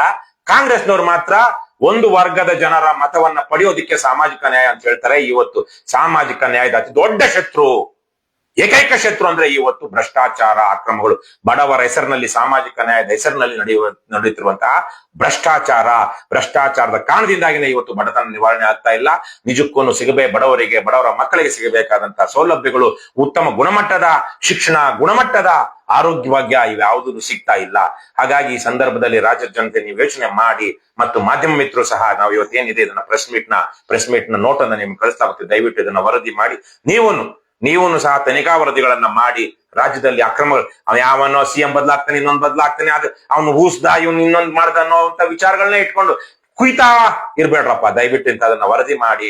ನೀವು ತನಿಖಾ ಪತ್ರಿಕೋದ್ಯಮವನ್ನ ಒಂದು ಅದರ ಘನತೆಯನ್ನ ಉಳಿಸಿ, ಪತ್ರಿಕೋದ್ಯಮದ ಘನತೆಯನ್ನ ಉಳಿಸಿ ಅಂತ ನಾನು ಕೇಳ್ಕೊಳ್ತಾ, ರಘು ಅವರೇ, ಈಗ ಮುಂದೆ ಇನ್ನು ಹಲವಾರು ವಿಚಾರಗಳು ನೀವು ಹೇಳ್ಬೇಕಾಗಿರುವಂತದ್ದಿದೆ, ದಯವಿಟ್ಟು ತಿಳಿಸಿ. ನಮಸ್ಕಾರ. ಈಗಾಗಲೇ ಅಧ್ಯಕ್ಷರು, ಗೌರವ ಅಧ್ಯಕ್ಷರು ಹೇಳಿದಾಗೆ ಇಲ್ಲಿ ಹೇಗೆ ಕೆಲವೊಂದು ಯೋಜನೆಗಳಲ್ಲಿ, ಸ್ಕೀಮ್ಗಳಲ್ಲಿ ಉಂಡೆನಾಮ ಆಗಿದೆ. ಹೇಗೆ ಅಲೆಮಾರಿ ಬಂದು ಪತ್ರಿಕೆನಲ್ಲಂತೂ ಅದು ಪೂರ್ತಿ 100% ಉಂಡೆನಾಮ, 40 ಲಕ್ಷ ರೂಪಾಯಿಗಳ ಒಂದು ಆದೇಶವನ್ನ ಅವ್ರಿಗೆ ಕೊಟ್ಟಿರುವಂತದ್ದು ಪತ್ರಿಕೆಗಳನ್ನ ಸರಬರಾಜು ಮಾಡೋದಕ್ಕೆ. ಅದ್ರಲ್ಲಿ ಬಹುತೇಕವಾಗಿ ಪತ್ರಿಕೆನೆ ಬಂದಿಲ್ಲ. ಅದು 100% ದೋಖ, 100% ಭ್ರಷ್ಟಾಚಾರ. ಅದರಲ್ಲಿ ಇನ್ನ ಹಲವಾರು ಏನು ಈ ಪ್ರೈಸ್ ಸಮಾಜ ಕಲ್ಯಾಣ ಇಲಾಖೆ ಅಂತ ಅಂದ್ರೇನೆ ಒಂದ್ ರೀತಿನಲ್ಲಿ ಸಮಾಜದಲ್ಲಿ ಹಿಂದುಳಿದಿರ್ತಕ್ಕಂಥವ್ರನ್ನ ಅಪ್ಲಿಫ್ಟ್ ಮಾಡೋದಕ್ಕೆ ಬೇಕಾಗಿರುವಂತಹ ಯೋಜನೆಗಳನ್ನ ರೂಪಿಸೋದಕ್ಕೆ ಇರ್ತಕ್ಕಂಥ ಒಂದು ಸಂಸ್ಥೆ. ಅಲ್ಲಿ ಆ ಸಂಸ್ಥೆಯ ಕೆಳಗಡೆ ಕೆಲಸ ನಿರ್ವಹಿಸುವಂತದ್ದು ಇದು Karnataka residential education institutional society. ಈ ಮುಖಾಂತರ ನೋಡಿ, ಸೊಸೈಟಿ ಬಗ್ಗೆ ನಾನು ಸ್ವಲ್ಪ ಹೇಳ್ಬೇಕು. ಈ ಸೊಸೈಟಿನ ಇವರು ಏನ್ ಮಾಡ್ಕೊಂಡಿದಾರಲ್ಲ, ಈ ಸೊಸೈಟಿಗೆ ಬೇರೆ ಯಾರು ಸೂಪರ್ವಿಷನ್ ಮಾಡೋದಕ್ಕಾಗ್ಲಿ, ಅದನ್ನ ಗಮನಿಸೋದಕ್ಕಾಗ್ಲಿ, ನೋಡೋದಕ್ಕಾಗ್ಲಿ ಯಾರು ಇಲ್ಲ. ಅವ್ರು ಏನ್ ಡಿಸೈಡ್ ಮಾಡ್ತಾರೋ ಅದು ಅಲ್ಲೇ ಅವರೇ ಸುಪ್ರೀಮ್. ಅವ್ರಿಗೆ ಇವತ್ತು ಇಡ್ಲಿ ಮಿಷಿನ್ ಕಳಿಸ್ಬೇಕಂದ್ರೆ ಇಡ್ಲಿ ಮಿಷಿನ್ ಕಳಿಸ್ಬೋದು, ನಾಳೆ ಚಾಕ್ಲೇಟ್ ಮಿಷಿನ್ ಕಳಿಸ್ಬೇಕಂದ್ರೆ ಚಾಕ್ಲೇಟ್ ಮಿಷಿನ್ ಕಳಿಸ್ಬೋದು. ಅವ್ರು ಏನ್ ಡಿಸೈಡ್ ಮಾಡ್ತಾರೋ ಅದು. ಆದ್ರೆ ಯಾವ ವಸ್ತುಗಳು ಇಲ್ಲಿ ಒಂದು ಇಂತಹ ಶಾಲೆಗಳು, ವಸತಿ ಸಹಿತವಾದಂತಹ ಶಾಲೆಗಳು ನಡೆಯೋದಕ್ಕೆ ಏನೆಲ್ಲ ಪಠ್ಯ ಮತ್ತೆ ಪಠ್ಯೇತರ ಸಾಮಗ್ರಿಗಳು ಬೇಕು ಅನ್ನೋದ್ರ ಬಗ್ಗೆ ಕನಿಷ್ಠ ತಿಳುವಳಿಕೆ, ಜ್ಞಾನ ಇಟ್ಕೊಂಡವರು ಅದನ್ನ ಯಾವುದೇ ಯೋಜನೆಗಳನ್ನ ರೂಪಿಸಿದ್ದಾರೆ ಅಂತ ಹೇಳಿ ನಮ್ಗೆ ಇಲ್ಲಿ ಅನ್ಸೋದಿಲ್ಲ. ಇವ್ರ ಆಟಗಳನ್ನ ನೋಡಿದ್ರೆ ಬಹುತೇಕವಾಗಿ ಇವರು ಎಲ್ಲೆಲ್ಲಿ ಹೆಚ್ಚೆಚ್ಚು ತಮಗೆ ಹಣ ಸಿಗುತ್ತೆ, ಎಲ್ಲೆಲ್ಲಿ ಲೂಟಿ ಮಾಡೋದಕ್ಕೆ ಅವಕಾಶಗಳಿದಾವೆ ಅನ್ನೋದನ್ನ ನೋಡ್ಕೊಂಡೇನೆ ಇದನ್ನ ಮಾಡಿದ್ದಾರೆ. ಫಾರ್ ಎಕ್ಸಾಂಪಲ್ ನಾನು ಹೇಳ್ತೀನಿ, ಈಗ 6 ಲಕ್ಷ ರೂಪಾಯಿ ಕೊಟ್ಟು ಒಂದು ಸ್ಮಾರ್ಟ್ ಟಿವಿನ ಅಥವಾ ಪ್ರೊಜೆಕ್ಟರ್ನ, ಈಗ ಅಧ್ಯಕ್ಷ ತೋರಿಸಿದ್ದು ಪ್ರೊಜೆಕ್ಟರ್ನ ಅವ್ರು ಕೊಂಡ್ಕೊಂಡಿದ್ದಾರೆ ಒಂದೊಂದು ಶಾಲೆಗೆ. ಇಲ್ಲಿ ಬಹಳ ಮುಖ್ಯವಾಗಿ ನಾವು ಗಮನಿಸಬೇಕಾಗಿರೋದು, ಈ ಶಾಲೆಗಳಿದಾವಲ್ಲ, Indira Gandhi, Atal Bihari Vajpayee, doctor B R Ambedkar, Kittur Rani Chennamma, Morarji Desai, ಎಲ್ಲ ಶಾಲೆಗಳಿಗೆ ಜನರು ಮಕ್ಕಳನ್ನ ಸೇರ್ಸೋದಕ್ಕೆ ಬಹಳ ತುದಿಗಾಲಲ್ಲಿ ಇರ್ತಾರೆ. ಮತ್ತೆ ಅಲ್ಲಿ ಓದೋದು ಒಂದ್ ರೀತಿಯಾಗಿ ನನ್ನ ಮಗ ಅಲ್ಲಿ ಹೋಗಿ ಶಾಲೆಯಲ್ಲಿ ಸೀಟ್ ತಗೊಂಡು ಓದಿದ್ರೆ ಸಾಕು, ಸೇರ್ಕೊಂಡ್ಬಿಟ್ರೆ ಸಾಕಪ್ಪ ಅಂತ ಅವ್ರು ಅನಿಸ್ತಾ ಇರುತ್ತೆ. ಯಾಕೆ ಅಂತಂದ್ರೆ ಒಂದ್ ಹೆಸರಿದೆ ಶಾಲೆಗಳಿಗೆ. ಅಲ್ಲಿ ಇರ್ತಕ್ಕಂತ ಗುಣಮಟ್ಟದ ಶಿಕ್ಷಕರನ್ನ ಒಳಗೊಂಡಿರ್ತಕ್ಕಂಥ ಶಾಲೆಗಳಲ್ಲಿ ಅಲ್ಲಿ ಮತ್ತೆ ಬರ್ತಕ್ಕಂಥ ರಿಸಲ್ಟ್ ಯಾಕೆ ಬರ್ತಾ ಇದೆ? ಇವ್ರು ಕೊಡ್ತಾ ಇರ್ತಕ್ಕಂಥ ಸ್ಮಾರ್ಟ್ ಟಿವಿ ಅಥವಾ ಇಡ್ಲಿ ಪಾತ್ರೆಯಿಂದ ರಿಸಲ್ಟ್ ಬರ್ತಾ ಇಲ್ಲ. ಅಲ್ಲಿ ಲಕ್ಷ ಪೇ ಮಾಡ್ತಾ ಇದ್ದಾರೆ ಶಿಕ್ಷಕರಿಗೆ. ಸುಮಾರು 6,000 ಶಿಕ್ಷಕರು ಇವತ್ತು ಈ ಎಲ್ಲಾ ಶಾಲೆಗಳು, ಒಟ್ಟಾರೆ ಶಾಲೆಗಳಲ್ಲಿ ಕೆಲಸ ಮಾಡ್ತಾ ಇರುವಂತದ್ದು. ಅಲ್ಲಿ ಕ್ವಾಲಿಟಿ ಶಿಕ್ಷಕರು ಇರೋ ಕಾರಣಕ್ಕಾಗಿ ಒಂದಷ್ಟು ರಿಸಲ್ಟ್ ಚೆನ್ನಾಗಿ ಬರ್ತಾ ಇದೆ, ಮಕ್ಳುಗಳು ಚೆನ್ನಾಗಿ ಓದ್ತಾ ಇದ್ದಾರೆ. ಅಂತ ಸಂದರ್ಭದಲ್ಲಿ ಈ ತರದ ಸ್ಮಾರ್ಟ್ ಟಿವಿಗಳು ಅಗತ್ಯ ಏನಿದೆ ಅಂತೇಳಿ ನನ್ಗೆ ಗೊತ್ತಿಲ್ಲ. ಇವರು ನಾಗ್ಲೇ ಹೇಳ್ದಂಗೆ ಅಗತ್ಯಗಳಿಗೆ ತಕ್ಕಂತೆ ಇವರು ಏನು ಯೋಜನೆಗಳನ್ನಾಗ್ಲಿ ಅಥವಾ ಸ್ಕೀಮ್ಗಳನ್ನಾಗ್ಲಿ ಮಾಡ್ತಾರೆ ಅಂತ ಹೇಳಿ ನನ್ಗೆ ಅನಿಸ್ತಾ ಇಲ್ಲ. ಹಲವಾರು ಹೀಗೆ ಇದೊಂದು ಎಕ್ಸಾಂಪಲ್ಸ್ ನ ಈಗ ನಮ್ಮ ಗೌರವ ಅಧ್ಯಕ್ಷರು ಹೇಳಿದ್ರು. ಇನ್ನು ಹಲವಾರು ಈ ತರದ್ದು ವಿಚಾರಗಳಲ್ಲಿ ಇವರು ಯಾವ ರೀತಿಯಾಗಿ ಉಂಡೆನಾಮ ಇಡ್ತಾ ಇದಾರೆ ಅಂತ ಹೇಳಿ ನಾವು ತಿಳಿಸ್ಬೇಕಾಗಿದೆ. ಇನ್ನೊಂದು ನ್ಯೂಟ್ರಿಷನ್ ಪೌಡರ್. ಆಮೇಲೆ ಒಂದು ಆಗುತ್ತೆ, ಈಗ ಏನು ಇಲ್ಲಿ 750 ರೂಪಾಯಿಗಳನ್ನ ಒಬ್ಬ ಸ್ಟೂಡೆಂಟ್ಗೆ ಒಂದು ತಿಂಗಳಲ್ಲಿ ಊಟ ಮಾಡೋದಕ್ಕೆ 3 ಹೊತ್ತಿನ ಊಟ, ಅದರಲ್ಲಿ ಬಾಳೆಹಣ್ಣು, ಮೊಟ್ಟೆ ಇದೆಲ್ಲ ಸೇರಿಸಿ ಒಂದು ತಿಂಗಳಿಗೆ ಒಬ್ಬ ವಿದ್ಯಾರ್ಥಿಗೆ ಕೊಡ್ತಕ್ಕಂತ ಊಟಕ್ಕೆ ಸರ್ಕಾರ ವೆಚ್ಚ ಮಾಡ್ತಾ ಇದ್ದು 1,750 ರೂಪಾಯಿ. ಈ 1,750 ರೂಪಾಯಿನಲ್ಲಿ ಊಟ ಸಾಲ್ತಾ ಇಲ್ಲ. ಇವ್ರು ಮಾಡ್ತಾರಂತ ಅಲ್ಕಾ ಕೆಲಸದ ಕಾರಣಕ್ಕಾಗಿ ಇವ್ರು ಹೋಗ್ಬಿಟ್ಟು ಆ ಬೇಳೆಗೆ ಎಷ್ಟೋ 80 ರೂಪಾಯಿ 90 ರೂಪಾಯಿ ಬೇಳೆಗೆ 150 ರೂಪಾಯಿ ಕೊಡೋದು, ಎಣ್ಣೆ 130 ರೂಪಾಯಿ ಇರೋದಕ್ಕೆ ಎಣ್ಣೆಗೆ 150 ರೂಪಾಯಿ ಕೊಡೋದು, 30 ರೂಪಾಯಿ ಸಕ್ಕರೆಗೆ 50 ರೂಪಾಯಿ ಕೊಟ್ಟು ತರ್ತಾ ಇರೋ ಕಾರಣಕ್ಕಾಗಿ ಕ್ವಾಂಟಿಟಿ ಅವ್ರಿಗೆ ಕಡಿಮೆ ಬರ್ತಾ ಇದೆ ಹಾಸ್ಟೆಲ್ಗಳಲ್ಲಿ. ಹಂಗಾಗಿ ಅವ್ರಿಗೆ ಬೇಕಾಗಿರೋ ಹೊಟ್ಟೆ ತುಂಬ ಅನ್ನ ತಿನ್ನೋದಕ್ಕೆ, ಓದ್ತಾ ಇರ್ತಕ್ಕಂತ ಈ ದೇಶದ ಭವಿಷ್ಯ ಅಂತ ನಾವು ಏನು ಹೇಳ್ತೀವಿ, ಅಂತ ಮಕ್ಕಳು ಹೊಟ್ಟೆ ತುಂಬ ಅನ್ನ ತಿನ್ನೋದಕ್ಕೂ ಕನ್ನ ಆಗ್ತಾ ಇದಾರೆ. ಆಕ್ಚುಲಿ ಬಹಳ ಮುಖ್ಯವಾಗಿ ಸರ್, ಇದು ಕೇವಲ ಇವರಲ್ಲ, ಯಾರದು ಕಾಂತರಾಜ್ ಅಲ್ಲ, ಇವರು ಬಹಳ ದೊಡ್ಡ ಹೆಸರು ಮಾಡಿರುವಂತ ಮಣಿವಣ್ಣನು ಅಲ್ಲಿ ಹಿಂದೆ ಎಲ್ಲಾ ಯೋಜನೆಗಳ ಅಧಿಕಾರರು, ಎಲ್ಲಾ ಯೋಜನೆಗಳ ವಾಸ್ತುಶಿಲ್ಪಿ ಮಣಿವಣ್ಣನು. ಆಕ್ಚುಲಿ ಈಗ ಕಾಂತರಾಜು ಬಹುಶಃ ಈಗ ಮಣಿವಣ್ಣನ ಈಗೆಲ್ಲ ಬಿಡಿಎಗೆಲ್ಲ ಹೋಗಿದ್ದಾರೆ ಅಂತ ಕಾಣುತ್ತೆ. ಹಂಗಾಗಿ ಇಲ್ಲಿ ಕಾಂತರಾಜು ಇವಾಗಿದ್ದಾರೆ. ಮಣಿವಣ್ಣನು ಇಂತಹ ಎಲ್ಲಾ ಅಲ್ಕಾ ಕೆಲಸದ, ಇಂತಹ ಎಲ್ಲಾ ಲೂಟಿ ಕೆಲಸಗಳ, ಇಂತಹ ಎಲ್ಲಾ ಭ್ರಷ್ಟಾಚಾರದ ಆರ್ಕಿಟೆಕ್ಟ್ ಬಂದು ಮಣಿವಣ್ಣನು. ಮಣಿವಣ್ಣನ್ ಎಂತ ದೊಡ್ಡ ದಕ್ಷ ಸಮಾಜದಲ್ಲಿ ಒಳ್ಳೆ ಇದಿದೆ, ಇಮೇಜ್ ಎಂತ ಇಮೇಜ್ ಇಟ್ಕೊಂಡಿರೋ. ಮತ್ತೆ ನಾನು ಮಣಿವಣ್ಣನ್ ಗೊತ್ತಿಲ್ವಾ ಅಂತಾರೆ ಯಾರು. ಯಾವ್ದಾದ್ರು ಒಳ್ಳೆ ಅಧಿಕಾರಿ ಬಗ್ಗೆ ಮಾತಾಡುವಾಗ ನಮ್ಗೆ ಸ್ವಲ್ಪ ಹಿಂಜರಿಕೆ ಆಗುತ್ತೆ, ಅಂದ್ರೆ ಸಮಾಜದಲ್ಲಿ ಇರುವಂತವ್ರು. ಆದ್ರೆ ಅವ್ರ ಹಿನ್ನೆಲೆ ನೋಡಿದ್ರೆ ಈ ತರಕ್ಕಿರುತ್ತೆ.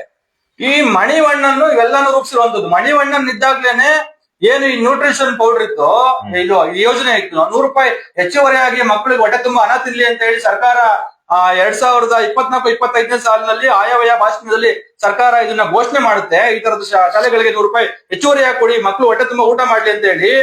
ಈ ಏನು ಮಕ್ಕಳ ಅನ್ನಕ್ಕೆ ಕನ್ನ ಹಾಕಿರುವಂತ ಮಣಿವಣ್ಣನ್ ಏನ್ ಮಾಡ್ತಾರೆ, ಆ 100 ರೂಪಾಯಿನ ಇನ್ಯಾವುದೋ ಏಜೆನ್ಸಿಗೆ ಕರೆದು ಅವ್ರ ನೆಂಟ್ರದೋ ಸಂಬಂಧಿಕರದೋ ಯಾವೊಂದೋ ಒಂದು ಏಜೆನ್ಸಿ, ಎವಿಕ್ಸಿಯಾ ನ್ಯೂಟ್ರಿಷನ್ ಪ್ರೈವೇಟ್ ಲಿಮಿಟೆಡ್ ಅಂತ, ಎವಿಕ್ಸಿಯಾ ನ್ಯೂಟ್ರಿಷನ್ ಪ್ರೈವೇಟ್ ಲಿಮಿಟೆಡ್ ಅಂತ ಹೇಳಿ ಆ ಒಂದು ಸಂಸ್ಥೆಗೆ ಪ್ರೋಟೀನ್ ಪೌಡರ್ ನ ಕೊಟ್ಬೇಡ ಮಕ್ಳಿಗೆ 100 ರೂಪಾಯಿನ. ಅವ್ರಿಗೆ ಅನ್ನಗಿನ್ನ ಏನ್ ಕೊಡೋದ್ ಬೇಡ, ಅವ್ರಿಗೆ ಹೆಚ್ಚುವರಿಯಾಗಿ ಒಂದು ಪ್ರೋಟೀನ್ ಪೌಡರ್ ಕೊಟ್ಬೇಡ, ಮಕ್ಕಳನ್ನೆಲ್ಲ ಬಾಡಿ ಬಿಲ್ಡರ್ ಮಾಡ್ಬಿಟ್ಟು ಬಾಕ್ಸಿಂಗು ಇದಕ್ಕೆ ಕಳಿಸ್ಬೇಡ ಅಂತ ಹೇಳಿ, ರಿಸ್ಲರ್ ಇದಕ್ಕೂ ಕಳ್ಸೋಣ ಅಂತ ಹೇಳಿ ಪ್ರೋಟೀನ್ ಪೌಡರ್ ಕೊಡ್ತಾರೆ. ಒಂದೇ ಇಲ್ಲಿ ಪ್ರೋಟೀನ್ ಪೌಡರ್ ಅಂದಾಗ ಅದೇನು ಬೇರೆ ತರದ್ ಯಾವ್ದೋ ಕೆಮಿಕಲ್ ಅಲ್ಲ, ಅದು ಹುರಿದ ಬೇಳೆಕಾಳುಗಳ ಪುಡಿ.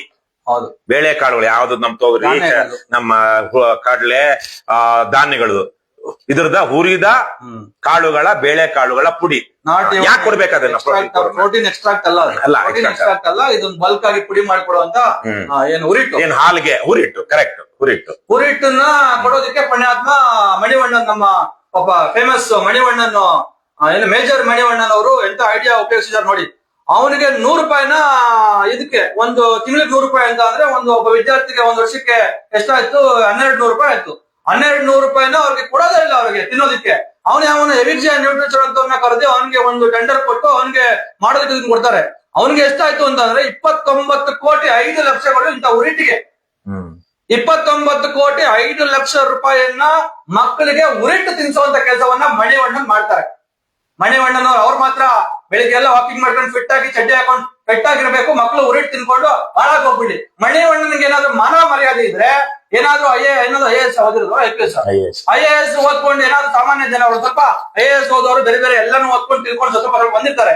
ಹಂಗಾಗಿ ನಾನೊಬ್ಬ ಫಾರ್ಮಸಿಸ್ಟ್ ಆಗಿ, ಸೈನ್ಸ್ ಸ್ಟೂಡೆಂಟ್ ಆಗಿ, ಯಾವುದೇ ಡಾಕ್ಟ್ರು ಪ್ರೋಟೀನ್ ಅನ್ನ ಯಾವಾಗ ನಮ್ಗೆ ರೆಫರ್ ಮಾಡ್ತಾರೆ ಅಂತ ಅಂದ್ರೆ ನಮ್ ಬಾಡಿ ಯಾವಾಗ ಕಾಂಪ್ರಮೈಸ್ ಆಗಿರುತ್ತೆ, ಬೇರೆ ಬೇರೆ ಆರೋಗ್ಯ ಕೆಟ್ಟಂತ ಸಂದರ್ಭದಲ್ಲಿ, ರೋಗಗಳು ನಮಗೆ ಮುತ್ಕೊಂಡಂತ ಸಂದರ್ಭದಲ್ಲಿ, ನಾವು ನಿಜವಾಗ್ಲೂ ರೋಗಿ ಆಗಿದ್ದಾಗ ನಮಗೆ ಇನ್ಯಾವುದೋ ಮೊಟ್ಟೆನೋ ಊಟ ಬಾಡು ಮಾಂಸವನ್ನ ತಿಂದು ನಾವು ಪ್ರೋಟೀನ್ ಇರ್ತಕ್ಕಂಥ, ರಿಚ್ ಆಗಿ ಪ್ರೋಟೀನ್ ಇರ್ತಕ್ಕಂಥ ಆಹಾರವನ್ನ ತಿಂದು ಡೈಜೆಸ್ಟ್ ಮಾಡ್ಕೊಂಡು ಅದನ್ನ ಜೀರ್ಣಿಸ್ಕೊಂಡು ಅದ್ರ ಮುಖಾಂತರ ಪ್ರೋಟೀನ್ ಪಡ್ಕೊಳ್ಳೋದಕ್ಕೆ ಯಾವಾಗ ನಮ್ಗೆ ಸಾಧ್ಯ ಇರಲ್ಲ, ಅಂತ ಸಂದರ್ಭದಲ್ಲಿ ಪ್ರೋಟೀನ್ ಪೌಡರ್ ನ ಡಾಕ್ಟರ್ ಪ್ರಿಸ್ಕ್ರೈಬ್ ಮಾಡ್ತಾರೆ ಸಪ್ಲಿಮೆಂಟ್ ತರಕ್ಕೆ. ನಾನು ನಮ್ಮ ಸಂಬಂಧಿಕರು ಇತ್ತೀಚೆಗಾಗಿ ಸಮಸ್ಯೆ ಆಗಿತ್ತು ಕಿಡ್ನಿದು, ಡಾಕ್ಟರ್ ಹೇಳಿದ್ರು ಮೊಟ್ಟೆ ತಿಂತಾರ, ಪ್ಲೀಸ್ ಮೊಟ್ಟೆ ಕೊಡಿ, ಯಾವುದೇ 1 ರೂಪಾಯಿ ಪ್ರೋಟೀನ್ ಇಲ್ಲ ಮೊಟ್ಟೆಗಿನ್ನ, ನೀವು ಮೊಟ್ಟೆ ಕೊಡಿ ಅಂತ ಹೇಳಿದ್ರು. ಈ ತರದ್ದು ಡಾಕ್ಟರ್ ಹೇಳ್ಬೇಕಾದ್ರೆ ಮಣಿವಣ್ಣ ಇವರೇ ಇವ್ರು ಡಾಕ್ಟ್ರು, ಯಾವ್ದ್ರಲ್ಲಿ ಡಾಕ್ಟ್ರು, ಸ್ಪೆಷಲಿಸ್ಟ್, ಇವರು ಸರ್ಜನ್, ಯಾವ್ದ್ರಲ್ಲಿ ಲೂಟಿ ಮಾಡೋದ್ರಲ್ಲಿ, ಭ್ರಷ್ಟಾಚಾರ ಮಾಡೋದ್ರಲ್ಲಿ. ಇಂತ ಮಣಿವಣ್ಣನಂತ ಪುಣ್ಯಾತ್ಮರು ಇವತ್ತು ನ್ಯೂಟ್ರಿಷನ್ ಪೌಡರ್ ಕೊಟ್ಟು ಆ ಮಕ್ಕಳಿಗೆ ಅನ್ನವನ್ನ ಕಿತ್ಕೊಳ್ಳುವಂತ ಕೆಲಸವನ್ನ ಮಾಡಿದ್ದಾರೆ. 29 ಕೋಟಿನಲ್ಲಿ ಮಣಿವಣ್ಣನ್ ಜೇಬ್ಗೆ ಅದೆಷ್ಟು ದುಡ್ಡು ಹೋಗಿದೆ ಅಂತ ಹೇಳಿ ಗೊತ್ತಿಲ್ಲ. ಸರ್ಕಾರ ಇದನ್ನೊಂದು ಬಹಳ ಗಂಭೀರವಾಗಿ ಪರಿಗಣಿಸಬೇಕು. ಇನ್ಯಾವುದೋ ಹಾಳಾಗಿ ಹೋಗ್ಬಿಡ್ಲಿ, ನಮ್ದೆಲ್ಲ ದುಡ್ಡು ಹೋಗ್ಲಿ ಬಿಟ್ಬಿಡೋಣ ಅಂತ ಹೇಳ್ಬೋದಾಗಿತ್ತು. ಆದ್ರೆ ಮಕ್ಕಳಿಗೆ ತಿನ್ನೋದಕ್ಕೆ ಅನ್ನ ಸಾಲ್ತಾ ಇಲ್ಲ, ಅವ್ರಿಗೆ ಬೇಳೆ ಹೊಂಚೋದಿಕ್ಕೆ, ಅಕ್ಕಿ ಹೊಂಚೋದಿಕ್ಕೆ, ಎಣ್ಣೆ ಹೊಂಚೋದಿಕ್ಕೆ, ಒಂದು ಕೋಳಿ ಮೊಟ್ಟೆ ಎಕ್ಸ್ಟ್ರಾ ಕೊಡೋದಕ್ಕೆ ನಮ್ಗೆ ಸಾಧ್ಯ ಆಗ್ತಾ ಇಲ್ಲ ಅಂತ ಹೇಳಿ ಆ ಮೇಷ್ಟ್ರುಗಳು ಬಡ್ಕೋತಾ ಇರುವಂತ ಸಂದರ್ಭದಲ್ಲಿ ಈ ಮಣಿವಣ್ಣನ್ ಹೋಗ್ಬಿಟ್ಟು ಆ ದುಡ್ಡನ್ನ 100 ರೂಪಾಯಿನ ಇವು ಯಾರು ಹೇಳಿದ್ರು ಇವ್ರಿಗೆ ನ್ಯೂಟ್ರಿಷನ್ ಕೊಡೋದಕ್ಕೆ? ಒಳ್ಳೆ ಮಕ್ಕಳು ಅಪ್ಪ ಅಮ್ಮ ಬಂದು ಹೇಳಿದ ನ್ಯೂಟ್ರಿಷನ್ ಪೌಡರ್ ಕೊಡುವಂತ. ಇಲ್ಲ ಮಣಿವಣ್ಣನ್ ಏನಾದ್ರು ಸೈಂಟಿಸ್ಟ್ ಅಸಹ್ಯ. ಈ ತರಕ್ಕೆ ಈ ಮಣಿವಣ್ಣನ್ ಅಂತಕ್ಕಂತ ಒಬ್ಬ ಪುಣ್ಯಾತ್ಮ, ದೊಡ್ಡ ಹೆಸರಿಟ್ಕೊಂಡಿರುವಂತ ಪುಣ್ಯಾತ್ಮ ಮಾಡಿರುವಂತ ಅಲ್ಕಾ ಕೆಲಸ. ಇದರಿಂದ ಬಹಳಷ್ಟು ನಿಜಕ್ಕೂ ಜನರು ಅಲ್ಲಿ ಮಕ್ಕಳಿಗೆ ಅನ್ಯಾಯ ಆಗ್ತಾ ಇದೆ, ಅವ್ರ ಹೊಟ್ಟೆಗೆನೆ ಕನ್ನ ಹಾಕುವಂತ ಕೆಲಸ ಆಗ್ತಾ ಇದೆ. ಇನ್ನು ಈ ವಿಚಾರವಾಗಿ ನಮ್ಮ ಅಧ್ಯಕ್ಷರು ಈಗಾಗಲೇ ಹೇಳಿದ್ರು, ನಾನು ಇಲ್ಲಿ ತಂದಿರುವಂತದ್ದು ಎಲ್ಲಾ ಬ್ರಾಂಡೆಡ್. ಬೆಟಾಡಿನ್ ನಾನು ತಂದಿರುವಂತದ್ದು, ಡೋಲೋ 650 ಅವ್ರು ಕೊಟ್ಟಿರುವಂತದ್ದು 1 ಶೀಟ್, ನಾನ್ ತಂದಿರುವಂತದ್ದು 500 ಮಾತ್ರೆಯ ಒಂದು ಬಾಕ್ಸು, 500 ಮಾತ್ರೆಯ ಒಂದು ಬಾಕ್ಸು. ಮತ್ತೆ ಇವೆಲ್ಲ ಸಿಪ್ಲಾ ಕಂಪನಿದು ಅದು. ಮತ್ತೆ ಇದು ಕಾಟನ್ ಅವ್ರು ಕೊಟ್ಟಿರುವಂತದ್ದು ಯಾವ್ದೋ ಒಂದು 20 ಗ್ರಾಮ್ 30 ಗ್ರಾಮ್ ಕಾಟನ್ ಕೊಟ್ಟಿದ್ರು. ನಾನು ಇಲ್ಲಿ ಕಾಟನ್ 250 ಗ್ರಾಮ್ ನೆಟ್ ವೇಟ್ ಇರುವಂತ ಕಾಟನ್ ತಂದಿದ್ದೀನಿ. ಮತ್ತೆ ಇದು ಪೂರ್ತಿ ಒಂದು ಸೆಟ್, ಒಂದು ಪ್ಯಾಕೆಟ್ ಇರುವಂತ ಬ್ಯಾಂಡೇಜ್ ತಂದಿದ್ದೀನಿ. ಅವ್ರು 2 ಬ್ಯಾಂಡೇಜ್ ಕೊಟ್ಟಿರುವಂತದ್ದು. ಆ ಕಡೆ ಡೆಟಾಲ್ ಸ್ಯಾನಿಟೈಸರ್ ತಗೊಂಡ್ಬಂದಿದ್ದೀನಿ. ಡೆಟಾಲ್ ನಿಮ್ಗೆಲ್ಲ ಗೊತ್ತಿರೋ ಹಂಗೆ ರಿಕೆಟ್ಸ್ ಕಂಪ್ನಿದು ಬಹಳ ವರ್ಲ್ಡ್ ಫೇಮಸ್ ಕಂಪನಿ, ಅದು ಫಾರ್ಮಸ್ಯೂಟಿಕಲ್ ಈ ತರದ್ದು ಡಿಸ್ಇನ್ಫೆಕ್ಟೆಂಟ್ ಅದೆಲ್ಲ ಮಾಡುವಂತ ಕಂಪನಿ ಈ ತರದ್ದನ್ನ ಬ್ರಾಂಡೆಡ್ ಮತ್ತೆ ಅವರು ಸ್ಪೆಸಿಫೈ ಮಾಡಿ ಕೊಟ್ಟಿರುವಂತ ಕ್ವಾಂಟಿಟಿಗಿನ್ನ ಕೆಲವೊಂದನ್ನ 16 ಪಟ್ಟು 20-30 ಪಟ್ಟು ಹೆಚ್ಚುವರಿಯಾಗಿ ತಂದಿದ್ರು ಕೂಡ ನನಗೆ ಇದು 2,000 ರೂಪಾಯಿ ದಾಟಿಲ್ಲ. ರಿಟೇಲ್ ಪ್ರೈಸ್ ರಿಟೇಲ್ ಪ್ರೈಸ್ 2,000 ರೂಪಾಯಿ ಇದು ದಾಟಿಲ್ಲ. ಇಷ್ಟನ್ನ ಅಲ್ಲಿ ಯಾವ್ದೋ ನೋಡಿದ್ವಿ ನಾವು ಅವ್ರದ್ದು. ಇವ್ಯಾವ ಬ್ರಾಂಡೆಡ್ ಅಲ್ಲ, ಇದ್ಯಾವ ಮೆಡಿಸಿನ್ಸ್ ಇಲ್ಲಿ ಅವರು ಕೊಟ್ಟಿದಾರಲ್ಲ ಇವರು, ಇದ್ಯಾವ್ದು ಬ್ರಾಂಡೆಡ್ ಅಲ್ಲ, ಎಲ್ಲ ಜನರಿಕ್. ಇದಕ್ಕೆ ಯಾವ್ದಕ್ಕೂ ನಿಮ್ಗೆಲ್ಲ ನಮ್ಗೆ ಗೊತ್ತಿರುತ್ತಲ್ಲ, ಒಂದು ರಿಬಾಕ್ ಶೂ ತಗೊಂಡ್ರೆ ಅದಕ್ಕೆ ಎಷ್ಟು ಬೆಲೆ ಇರುತ್ತೆ, ಅಥವಾ ಇಲ್ಲೇ ಕಲಾಸಿ ಬೆಳೆದಲ್ಲಿ ಒಂದ್ ಜೊತೆ ಶೂ ತಗೊಂಡ್ರೆ ಎಷ್ಟು ಬೆಲೆ ಇರುತ್ತೆ ಅಂತ ಇಷ್ಟೇ ಡಿಫರೆನ್ಸ್. ಇದಕ್ಕೂ ಈ ಬೆಟಾಡಿನ್ ಈ ಸೊಲ್ಯೂಷನ್ಗೂ ಅಥವಾ ಇನ್ಯಾವುದೋ ಅದ್ರ ಜಾಗದಲ್ಲಿ ಬೇರೆ ಇನ್ಯಾವುದೋ ಬ್ರಾಂಡ್ ತೆಗೆದುಕೊತೀವಿ ನಾವು ಅಂತ ಅಂದ್ರೆ ಅದು ಡಿಫರೆನ್ಸ್ ರಿಬಾಕ್ ಶೂ ಮತ್ತೆ ಕಲಾಸಿ ಪಳ್ಯ ಫುಟ್ಪಾತ್ ಅಲ್ಲಿ ಮಾರುವಂತ ಶೂ ಅಷ್ಟು ಡಿಫರೆನ್ಸ್ ಜಗದಾಂತರ ವ್ಯತ್ಯಾಸ ಇರುತ್ತೆ. ಆ ತರದ ಫುಟ್ಪಾತ್ ಅಂದ್ರೆ ತಪ್ಪಾಗುತ್ತೆ ಇದು ಒಂದಷ್ಟು ಮೆಡಿಸಿನ್ಸ್ ವಿಚಾರಕ್ಕೆ. ಆ ತರದ ಲೋ ಕ್ವಾಲಿಟಿ ಲೋ ಸ್ಟ್ಯಾಂಡರ್ಡ್ಸ್ ಇಟ್ಕೊಂಡು ಏನು ಪ್ರೊಡ್ಯೂಸ್ ಮಾಡುವಂತಹ ಒಂದು ಕಂಪನಿಗಳ ಐಟಮ್ಗಳನ್ನು ತೆಗೆದುಕೊಂಡು ಅದಕ್ಕೊಂದು ಡಬ್ಬ ಹಾಕಿ ಕೊಟ್ಟಿರೋದಕ್ಕೆ 10,000 ರೂಪಾಯಿ 10,000 ರೂಪಾಯಿ ಒಂದು ಫಸ್ಟ್ ಏಡ್ ಕಿಟ್ಗೆ ಇವರು ಚಾರ್ಜ್ ಮಾಡ್ತಾರೆ ಅಂತ ಅಂದ್ರೆ ಏನಕ್ಕೆ ಇವ್ರು IAS ಓದಿರೋರ್ನ ಯಾಕೆ ಕುಣಿಸ್ಬೇಕು ನಾವಲ್ಲಿ? ಇವ್ರೇನೋ ವಿವೇಕ ಇರೋರು, ಬುದ್ಧಿ ಇರುವಂತ ಜನ, ದೊಡ್ಡ ಮನುಷ್ಯರು, ಇವ್ರಿಗೊಂದಷ್ಟು ಲಕ್ಷಾಂತರ ರೂಪಾಯಿ ಸಂಬಳ ಬರುತ್ತೆ, ಹಾಗಾಗಿ ಇವ್ರಿಗೆ ಹೆಚ್ಚಿನ ತಿನ್ನೋದು ಏನು ಎಂಜಿಲ್ ತಿನ್ನುವಂತ ಅಗತ್ಯ ಇಲ್ಲ, ಒಂದ್ ಸ್ವಲ್ಪ ವಿವೇಕ ಅಧಿಕಾರವನ್ನ ಬಳಸಿ ಕೆಲಸ ಮಾಡ್ಲಿ ಅಂತ ಹೇಳಿ ಮಣಿವಣ್ಣನ್ ತರದವ್ರನ್ನ, ಈ ಕಾಂತರಾಜ್ ತರದವ್ರನ್ನ ಅಲ್ಲಿ ಕುಣಿಸಿದ್ರೆ ಇವ್ರು ಹೋಗಿ ಇಂತ ಅಲ್ಕ ಕೆಲಸನ ಮಾಡೋದು. ಮಕ್ಕಳ ವಿಚಾರದಲ್ಲಿ ನಾಳೆ ಅವ್ರ ಏನೋ ಒಂದ್ ಸಮಸ್ಯೆ ಆಯ್ತು ನೋಡಿ, ನಾನು ಒಂದು ಪ್ಯಾಕ್ ಡೋಲೋ ಕೊಡ್ತಾ ಇದೀನಿ, ಅಲ್ಲಿ ಒಂದೊಂದು ಸ್ಕೂಲಲ್ಲಿ ಮಕ್ಕಳು 100-200 ಮಕ್ಕಳು ಓದ್ತಾ ಇರ್ತಾರೆ, ಇವ್ರು ಕೊಡುವಂತ ಒಂದು ಶೀಟ್ ಡೋಲೋ ಯಾವ ಕಡೆ ಸಾಲುತ್ತೆ ಮಕ್ಕಳಿಗೆ? ಎಲ್ಲಿ ಸಾಗುತ್ತೆ? ಹೋಗಿ ಅಗತ್ಯ ಇರುವಷ್ಟಾದ್ರೂ ಕೊಡ್ತಾರೆ. ಯಾಕಿಂತ ನಾಮಕಾವಸ್ಥೆಯ ಯೋಜನೆಗಳನ್ನ ಸ್ಕೀಮ್ಗಳನ್ನ ಮಾಡ್ತಾರೆ ಅನ್ನೋದನ್ನ ರಾಜ್ಯದ ಜನರು ಈ ಮುಖಾಂತರ ಅರ್ಥ ಮಾಡ್ಕೋಬೇಕು. ಈ ತರದ ಹಲವಾರು ಇಂಟ್ರೆಸ್ಟಿಂಗ್ ಭ್ರಷ್ಟಾಚಾರದ ಪ್ರಕರಣಗಳು, ಭ್ರಷ್ಟಾಚಾರದ ಯೋಜನೆಗಳನ್ನ ಮಾನ್ಯ ಮಣಿವಣ್ಣನವರು, ನಮ್ಮ ಬಹಳ ಫೇಮಸ್ ಮಣಿವಣ್ಣನವರು ರೂಪಿಸಿದ್ದಾರೆ. ಇನ್ನೊಂದು ಆ ತರದೇ ಒಂದು ತುಂಬಾ ಇಂಟ್ರೆಸ್ಟಿಂಗ್ ವಿಚಾರ, ಕರಾಟೆ ಡ್ರೆಸ್ ಅಲ್ಲಿ ಒಂದು ಸ್ಕೀಮ್ ಮಾಡ್ತಾರೆ. ಏನಂತ ಅಂದ್ರೆ ಓಬವ್ವ ಆತ್ಮರಕ್ಷಣಾ ಕಲೆ ಅಂತ, ಒಬ್ಬವ ಆತ್ಮರಕ್ಷಣಾ ಕಲೆ ಅಂತ ಹೇಳಿ ಮಾಡಿ ಅಲ್ಲಿ ಒಂದು ಕರಾಟೆಗೆ ಬೇಕಾಗಿರುವಂತ ಸಮವಸ್ತ್ರಗಳನ್ನ ಪೂರೈಕೆ ಮಾಡುವಂತಹ ಒಂದು ಟೆಂಡರ್ ಆದೇಶವನ್ನ ಕೊಡ್ತಾರೆ ಎಲ್ಲ ಸ್ಕೂಲ್ ಮಕ್ಳಿಗೂ. 945 ರೂಪಾಯಿ ಒಂದು ಸಮವಸ್ತ್ರ, 945 rupees ಒಂದು ಸಮವಸ್ತ್ರ. ಅದಕ್ಕೆ ಎಷ್ಟಾಯ್ತು ಒಟ್ಟಾರೆ ದುಡ್ಡು ಅಂತ ಅಂದ್ರೆ ಒಂದು ವರ್ಷಕ್ಕೆ 19,60,77,500 ರೂಪಾಯಿ ಸಮವಸ್ತ್ರಕ್ಕಾಯ್ತು. ಸುಮಾರು 20 ಕೋಟಿ ರೂಪಾಯಿ 20 ಕೋಟಿ ರೂಪಾಯಿ ಕರಾಟೆ ಕಲಿಯೋದಿಕ್ಕೆ ಮಕ್ಕಳಿಗೆ ಸಮವಸ್ತ್ರ. ಇಂಟ್ರೆಸ್ಟಿಂಗ್ ವಿಚಾರ ಎಲ್ಲಿದೆ ಗೊತ್ತಾ? ಇಲ್ಲಿದೆ. ಏನಂತ ಅಂದ್ರೆ ಕರಾಟೆ ಕಲ್ಸೋದಕ್ಕೆ ಮೇಷ್ಟ್ರುಗಳನ್ನ ನೇಮಕಾತಿ ಮಾಡಲಿಲ್ಲ, ಕರಾಟೆ ಕಲ್ಸೋದಕ್ಕೆ ಮೇಷ್ಟ್ರುಗಳನ್ನ ನೇಮಕಾತಿ ಮಾಡಲಿಲ್ಲ. ಇವ್ರ ಅಯೋಗ್ಯತೆಗೆ ಅಲ್ಲಿ ಮಕ್ಕಳಿಗೆ 20 ಕೋಟಿ ಖರ್ಚು ಮಾಡಿ ಕರಾಟೆ ಬಟ್ಟೆ ಕೊಡ್ಸಿದ್ರು. ಆ ಬಟ್ಟೆ ಹಾಕೊಂಡು ಮಕ್ಳು ಬೀದಿಗೂ ಹೋಗಂಗಿಲ್ಲ, ಆ ಬಟ್ಟೆ ಹಾಕೊಂಡು ಎಲ್ಲ ಮಕ್ಳು ಆಚೆ ಕಡೆ ಹೋಗಿ ಆಟನೂ ಆಡಂಗಿಲ್ಲ. ಆ ತರದ್ದು ಒಂದು ಬಟ್ಟೆ ಅದು ಕರಾಟೆ ಬಟ್ಟೆ. ಆ ಬಟ್ಟೆಗೆ 20 ಕೋಟಿ ಖರ್ಚು ಮಾಡಿದ್ದಾರೆ ಅಂತ ಇಡೀ ರಾಜ್ಯದ ಹಣವನ್ನ ಮಣಿವಣ್ಣನ್ ಅಂತ ಒಬ್ಬ ಇಡಿಯಟ್ IAS ಆಫೀಸರ್ಗಳು ಯಾವ ರೀತಿಯಾಗಿ ಲಾಸ್ ಮಾಡಿದ್ದಾರೆ, ನಷ್ಟ ಮಾಡಿದ್ದಾರೆ ಅನ್ನೋದನ್ನ ನಷ್ಟ ಸರ್ಕಾರಕ್ಕೆ ಆಗಿರುತ್ತೆ. ಅಲ್ಲ, ಈ ಎಲ್ಲ ಯಾರೆಲ್ಲ ಪ್ರೊಕ್ಯೂರ್ ಮಾಡಿದ್ರು, ಕರ್ನಾಟಕ ಹ್ಯಾಂಡ್ಲೂಮ್ ಡೆವಲಪ್ಮೆಂಟ್ ಅದು ಅಷ್ಟೇ ಸರ್ಕಾರಿ ಸಂಸ್ಥೆ, ಯಾರು ಸರಬರಾಜು ಸಂಸ್ಥೆ, ಅದೊಂದು ಭ್ರಷ್ಟಾಚಾರದಲ್ಲಿ ಮುಳುಗೇಳಿರುವಂತಹದ್ದು. ಅವ್ರನ್ನ ಏನ್ ಮಾಡೋದಿಕ್ಕೆ, ಅವ್ರಿಗೇನೋ ಒಂದ್ ಕೆಲಸ ಕೊಡೋದಿಕ್ಕೆ ಅಥವಾ ಇದ್ ಮಾಡೋದಿಕ್ಕೆ ಕಳಪೆ ಸಾಮಗ್ರಿ ಅಲ್ಲಿ ಮಾಡೋದು, ಅವ್ರು ಬಹುತೇಕವಾಗಿ ಕಳಪೆದಿರುತ್ತೆ, ಅದನ್ನ ತೆಗಿಬೇಕು, ಡಿಸ್ಪೋಸ್ ಮಾಡಬೇಕು. ಅದಕ್ಕೆ ಕರಾಟೆ ಬಟ್ಟೆ ಅಂತ ಹೆಸರಿಟ್ಟಿರ್ತಾರೆ, ತಂದು ಅದನ್ನ ಗೋಡನಲ್ಲಿ ಬಿಸಾಕಿರ್ತಾರೆ. ಅದಕ್ಕೆ ಅದಕ್ಕೆ ಜನರ 20 ಕೋಟಿ ರೂಪಾಯಿ ದುಡ್ಡು, ಜನರ 20 ಕೋಟಿ ರೂಪಾಯಿ ಹೋಯ್ತು. ಮತ್ತೆ ಇನ್ನೊಂದು ವಿಚಾರ, ಇನ್ನೊಂದು ಬಹಳ ಇದು ಒಂದ್ ಸ್ವಲ್ಪ ಎಲ್ಲಾನು ಇಂಟ್ರೆಸ್ಟಿಂಗ್ ಇಲ್ಲಿ ತುಂಬಾ ಸ್ಟಡಿ ಮೆಟೀರಿಯಲ್. ಈಗ ಸ್ಟಡಿ ಮೆಟೀರಿಯಲ್ ಯಾವಾಗ ನಮ್ಗೆ ಕೊಡ್ಬೇಕು?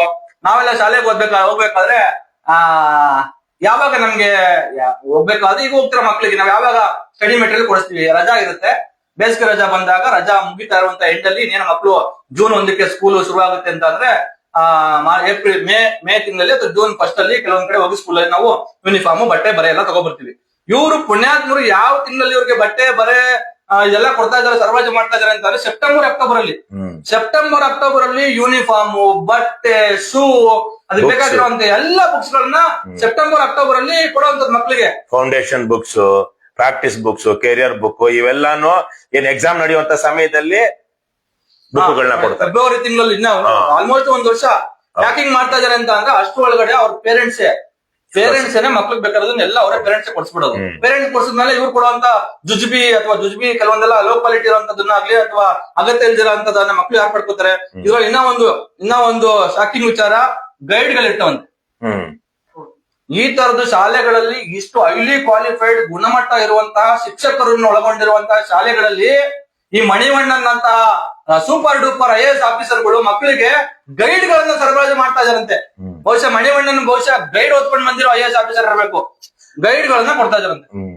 4,000 ಶಿಕ್ಷಕರ ಸುಮಾರು 5,000 ಶಿಕ್ಷಕರ ಕೊರತೆ ಇದೆ. ಹಾಗಾಗಿ ಸಬ್ಜೆಕ್ಟ್ಗಳು ಇಲ್ಲದೆ ಇರೋಂತದ್ರಲ್ಲಿ ಗೈಡ್ಗಳನ್ನು ಮಾಡಬಹುದೇನೋ, ಗೈಡ್ಗಳನ್ನೇ ಕೊಟ್ಟು ಓದ್ಕೊಳ್ಳಿ ಅಂತ ಹೇಳಿ. ಹೌದು, ಗೈಡ್ಗಳು ಕೊಟ್ಟು ಆಮೇಲೆ ಇವ್ರಿಗೆ ಯಾರು ಮಾತಾಡಬಾರ್ದು, ಮತ್ತೆ ಯಾರು ಏನು ಕೇಳಬಾರ್ದು. ಮತ್ತೆ ಹೆಚ್ಚುವರಿಯಾಗಿ ಆನ್ಲೈನ್ ಕ್ಲಾಸ್ಗಳು ನಾವೇ ಹೇಳಿದೆ ಇಷ್ಟೆಲ್ಲ ಕ್ವಾಲಿಟಿ ಇರುವಂತ. ಒಂದು ವಿಚಾರ ರಘು ಅವ್ರು ಹೇಳಿದ ವಿಚಾರಕ್ಕೆ, ಬಹಳ ವಸತಿ ಶಾಲೆಗಳಲ್ಲಿ ಒಳ್ಳೆ ರಿಸಲ್ಟ್, ಬಹುತೇಕವಾಗಿ ಒಳ್ಳೆ ರಿಸಲ್ಟ್ ಬರ್ತಾ ಇದೆ. ಅದು ಯಾಕೆ ಅಂದ್ರೆ ಅಲ್ಲಿರುವಂತ ಶಿಕ್ಷಕರ ಕಾರಣದಿಂದಾಗಿ. ಅವರು ಶಿಕ್ಷಕರು ರೆಸಿಡೆಂಟ್ಸ್ ಅಲ್ಲಿ, ಅವರು ಶಾಲೆಯ ಆವರಣದಲ್ಲೇ ಇರ್ತಾರೆ. ಮತ್ತೆ ಬೆಳಿಗ್ಗೆ ರಾತ್ರಿ ಸ್ಪೆಷಲ್ ಕ್ಲಾಸ್ ತಗೊಳ್ತಾರೆ, ಸಂಜೆನೂ ಕೊಡ್ತಾರೆ. ಶನಿವಾರ ಭಾನುವಾರ ರಜಾ ಹೋಗದೆ ಅವರು ಅಲ್ಲೇ ಉಳ್ಕೊಳ್ಳೋ ಕಾರಣಕ್ಕಾಗಿ ಡೆಡಿಕೇಟೆಡ್, ನನಗೆ ಗೊತ್ತಿರೋ ಹಾಗೆ ಕೆಲವೊಂದು ಸಂದರ್ಭಗಳಲ್ಲಿ ನಾನು ಕೆಲವೊಂದು ವಸತಿ ಶಾಲೆಗಳಲ್ಲಿ ಮಾತನಾಡಿಸಿದ ಹಾಗೆ ಡೆಡಿಕೇಟೆಡ್ ಟೀಚರ್ಸ್ ಇದ್ದಾರೆ. ಡೆಡಿಕೇಟೆಡ್ ಟೀಚರ್ಸ್ ಇರುವ ಕಾರಣದಿಂದಾಗಿ ಅವರು ವಿಶೇಷ ತರಗತಿಗಳನ್ನ ಶನಿವಾರ ಭಾನುವಾರ ರಜಾ ದಿನಗಳ ಸಮಯದಲ್ಲಿ ಮತ್ತೆ ರಾತ್ರಿ ಹೋಗಿ ಅವರ ಹಾಸ್ಟೆಲ್ ರೂಮ್ಗಳು ಮಲ್ಕೊಂಡಿರೋ ಜಾಗಕ್ಕೆ ಹೋಗಿ ಬೆಳಿಗ್ಗೆನೆ ಎಬ್ಬಿಸಿ ಕ್ಲಾಸ್ ಕೊಡೋ ಕಾರಣದಿಂದಾಗಿ ಕಡಿಮೆ ಜನ ಇದ್ರೂನು ಅಲ್ಲಿ ಉತ್ತಮ ಫಲಿತಾಂಶ ಬರ್ತಾ ಇದೆ. ಉತ್ತಮ ಫಲಿತಾಂಶ ಬರ್ತಾ ಇರೋದಕ್ಕೆ ಅವರು ಹೆಚ್ಚುವರಿಯಾಗಿ ಅಲ್ಲಿಯ ಶಿಕ್ಷಕರು ಮಾಡ್ತಾ ಇರುವಂತದ್ದು. ಅಲ್ಲೂ ಸಹ ಸುಮಾರು 10 ವರ್ಷಗಳಿಂದ ನಾನೇ ಈ ಕ್ರೈ ಸಂಸ್ಥೆಗೆ ಒಂದ್ಸಲ ಹೋಗಿದ್ದೆ. ಸುಮಾರು 700-800 ಶಿಕ್ಷಕರು ಬಂದಿದ್ರು. ಆವಾಗ 7-8 ವರ್ಷಗಳ ಹಿಂದೆ ಅವರಿಗೆ ಸರಿಯಾಗಿ ಸಂಬಳ ಕೊಡ್ತಾ ಇರ್ಲಿಲ್ಲ ಮತ್ತು ಅವರಿಗೆ 5-10 ವರ್ಷ ಕೆಲಸ ಮಾಡಿದ್ರು ಪರ್ಮನೆಂಟ್ ಮಾಡ್ಕೊಂಡಿರ್ಲಿಲ್ಲ. ಅವಾಗ ಒಂದು ಹಂತದಲ್ಲಿ ಒಂದು ದೊಡ್ಡ ಹೋರಾಟ ನಡೀತು. ಆ ಹೋರಾಟದಲ್ಲಿ ನಾನು ಹೋಗಿ ಭೇಟಿ ಮಾಡಿದ್ದೆ ಅಧಿಕಾರಿಗಳನ್ನ. ಆಮೇಲೆ ತದನಂತರದಲ್ಲಿ ಒಂದು 700-800 ಜನ ಅವರು ರೆಗ್ಯುಲರೈಸ್ ಆದ್ರು. ಆದ್ರೆ ಆವಾಗಲೂ ಸಹ ಆ ಶಿಕ್ಷಕರ ಕಾರಣದಿಂದಾಗಿ, ಅತಿಥಿ ಶಿಕ್ಷಕರು ಸೇರಿದಂತೆ ಪೂರ್ಣಾವಧಿ ಶಿಕ್ಷಕರ ಕಾರಣದಿಂದಾಗಿ ಇವತ್ತು ಈ ಕ್ರೈ ಸಂಸ್ಥೆ ನಡೆಸುವಂತ ಮೊರಾರ್ಜಿ, ಇಂದಿರಾ ಗಾಂಧಿ, ವಾಜಪೇಯಿ, ಅಂಬೇಡ್ಕರ್, ನಾರಾಯಣ್ ಗುರು, ಕಿತ್ತೂರು ರಾಣಿ ಚೆನ್ನಮ್ಮ ಶಾಲೆಗಳಲ್ಲಿ ಬೇರೆ ಇತರ ಎಲ್ಲ ಸರ್ಕಾರಿ ಶಾಲೆಗಳಿಗಿಂತ ಕೆಲವೊಂದು ಸಲ ಒಳ್ಳೆಯ ಖಾಸಗಿ ಶಾಲೆಗಳಿಗಿಂತ ಉತ್ತಮವಾದ ಫಲಿತಾಂಶ ಬರ್ತಾ ಇದೆ ಅಲ್ಲಿರುವಂತಹ ಶಿಕ್ಷಕರ ಕ್ವಾಲಿಟಿ, ಗುಣಮಟ್ಟದ ಕಾರಣದಿಂದಾಗಿ. ಆದರೆ ಆ ಗುಣಮಟ್ಟವನ್ನು ಹೆಚ್ಚಿಸುವಂತಹ, ಅವರಿಗೆ ಹೆಚ್ಚುವರಿಯಾದಂತಹ ಪರಿಕರಗಳನ್ನ ಅವರು ಇನ್ನೂ ಚೆನ್ನಾಗಿ ಪಾಠ ಮಾಡೋದಕ್ಕೆ ಬೇಕಾದಂತಹ ಅನುಕೂಲಗಳನ್ನ ಕೊಡೋದ್ರ ಬದಲಿಗೆ ಬರೀ ಲೂಟಿ ಮಾಡುವಂತ ಯೋಜನೆಗಳನ್ನ ಈ ಕ್ರೈ ಸಂಸ್ಥೆಯವರು ಮಾಡ್ತಾ ಇದ್ದಾರೆ. ಅದಕ್ಕೊಂದು ಇತರದ ಆನ್ಲೈನ್ ಕ್ಲಾಸ್ ಡಿಮೋಟಿವೇಶನ್ ಆಗುತ್ತೆ. ಯಾಕಂದ್ರೆ ಗೈಡ್ಗಳನ್ನ ಕೊಡಿಸಿ ಕ್ವಾಲಿಟಿ ಇರೋ ಶಿಕ್ಷಕರಿದ್ದಾಗ ಆನ್ಲೈನ್ ಕ್ಲಾಸ್ ಮಾಡಿಸೋದು, ಎಲ್ಲೋ ಕುತ್ಕೊಂಡು ಯಾರೋ ರೆಕಾರ್ಡೆಡ್ ಪಾಠ ಹಾಕೋದು, ಇಲ್ಲೇ ರೆಸಿಡೆನ್ಸಿಯಲ್ ಮೇಸ್ಟ್ಗಳನ್ನ ಇಟ್ಕೊಂಡು ವಿಡಿಯೋ ಹಾಕುವಂತ ಅಗತ್ಯ ಏನಿದೆ. ಅಥವಾ ಆ ಕ್ವಾಲಿಟೀಸ್ ಇರೋ ಶಿಕ್ಷಕರು ಬೇಕು ಅಂತಂದ್ರೆ ಇವ್ರು ನೇಮಕ ಮಾಡ್ಕೋಬಹುದಲ್ಲ. 1 ಲಕ್ಷ ರೂಪಾಯಿ ಕೊಡ್ತಿರಂತ ಒಬ್ಬ ಆನ್ಲೈನ್ ಅಲ್ಲಿ ಪಾಠ ಮಾಡೋ ಟ್ವಿಟರ್ಗೆ 1 ಲಕ್ಷ ರೂಪಾಯಿ ಕೊಡೋದಾದ್ರೆ ಇವ್ರು ಇಲ್ಲಿಗೆನೆ ಒಬ್ಬರನ್ನ ಪರ್ಮನೆಂಟ್ ಆಗಿ ನೇಮಕಾತಿ ಮಾಡ್ಕೊಂಡು ಆ ಕ್ವಾಲಿಟಿ ಇರೋರ್ನ ಮಾಡ್ಬೋದಿತ್ತಲ್ಲ. ಎಲ್ಲ ದುಡ್ಡಿಂದು ಒಂದು ಇದನ್ನ ಮಾರ್ಗವನ್ನ ಅವ್ರು ಕಂಡ್ಕೊಂಡು ಇದನ್ನ ಮಾಡ್ತಾ ಇದಾರೆ. ಕೊಡಬೇಕಾಗಿರುವಂತ ಸೌಲಭ್ಯ ಕೊಡದೆ ಲೂಟಿ ಮಾಡುವಂತ ಯೋಜನೆಗಳನ್ನ ರೂಪಿಸ್ತಾ ಇದ್ದಾರೆ. ನಾನು ಆಗ್ಲೇ ಹೇಳ್ದಂಗೆ ಇಲ್ಲಿ ಬಹಳ ದೊಡ್ಡ ಸಮಸ್ಯೆ ಆಗಿರೋದು ಏನು ಅಂತ ಅಂದ್ರೆ, ಇಲ್ಲೊಂದು ಎಲ್ಲೂ ವಿಕೇಂದ್ರೀಕರಣ ಇಲ್ಲ. ಇದು ಕ್ರೈಸ್ ಮಧ್ಯ ರೂಪಿಸ್ತಕ್ಕಂತ ಯೋಜನೆಗಳನ್ನ ಮಾನಿಟರ್ ಮಾಡೋದಾಗ್ಲಿ, ಸೂಪರ್ವಿಷನ್ ಮಾಡೋದಾಗ್ಲಿ, ಕ್ವಾಲಿಟಿ ಚೆಕ್ ಮಾಡೋದಾಗ್ಲಿ, ಇದು ಯಾವ್ದನ್ನು ನೋಡೋದಕ್ಕೆ ಯಾರು ಇಲ್ಲ. ಇಲ್ಲಿ ಲೀಡ್ ಎಕ್ಸಿಕ್ಯೂಟಿವ್ ಡೈರೆಕ್ಟರ್ ಅಂತ ಹೇಳಿ ಹಿಂದೆ ಮಣಿವಣ್ಣನಿದ್ರು.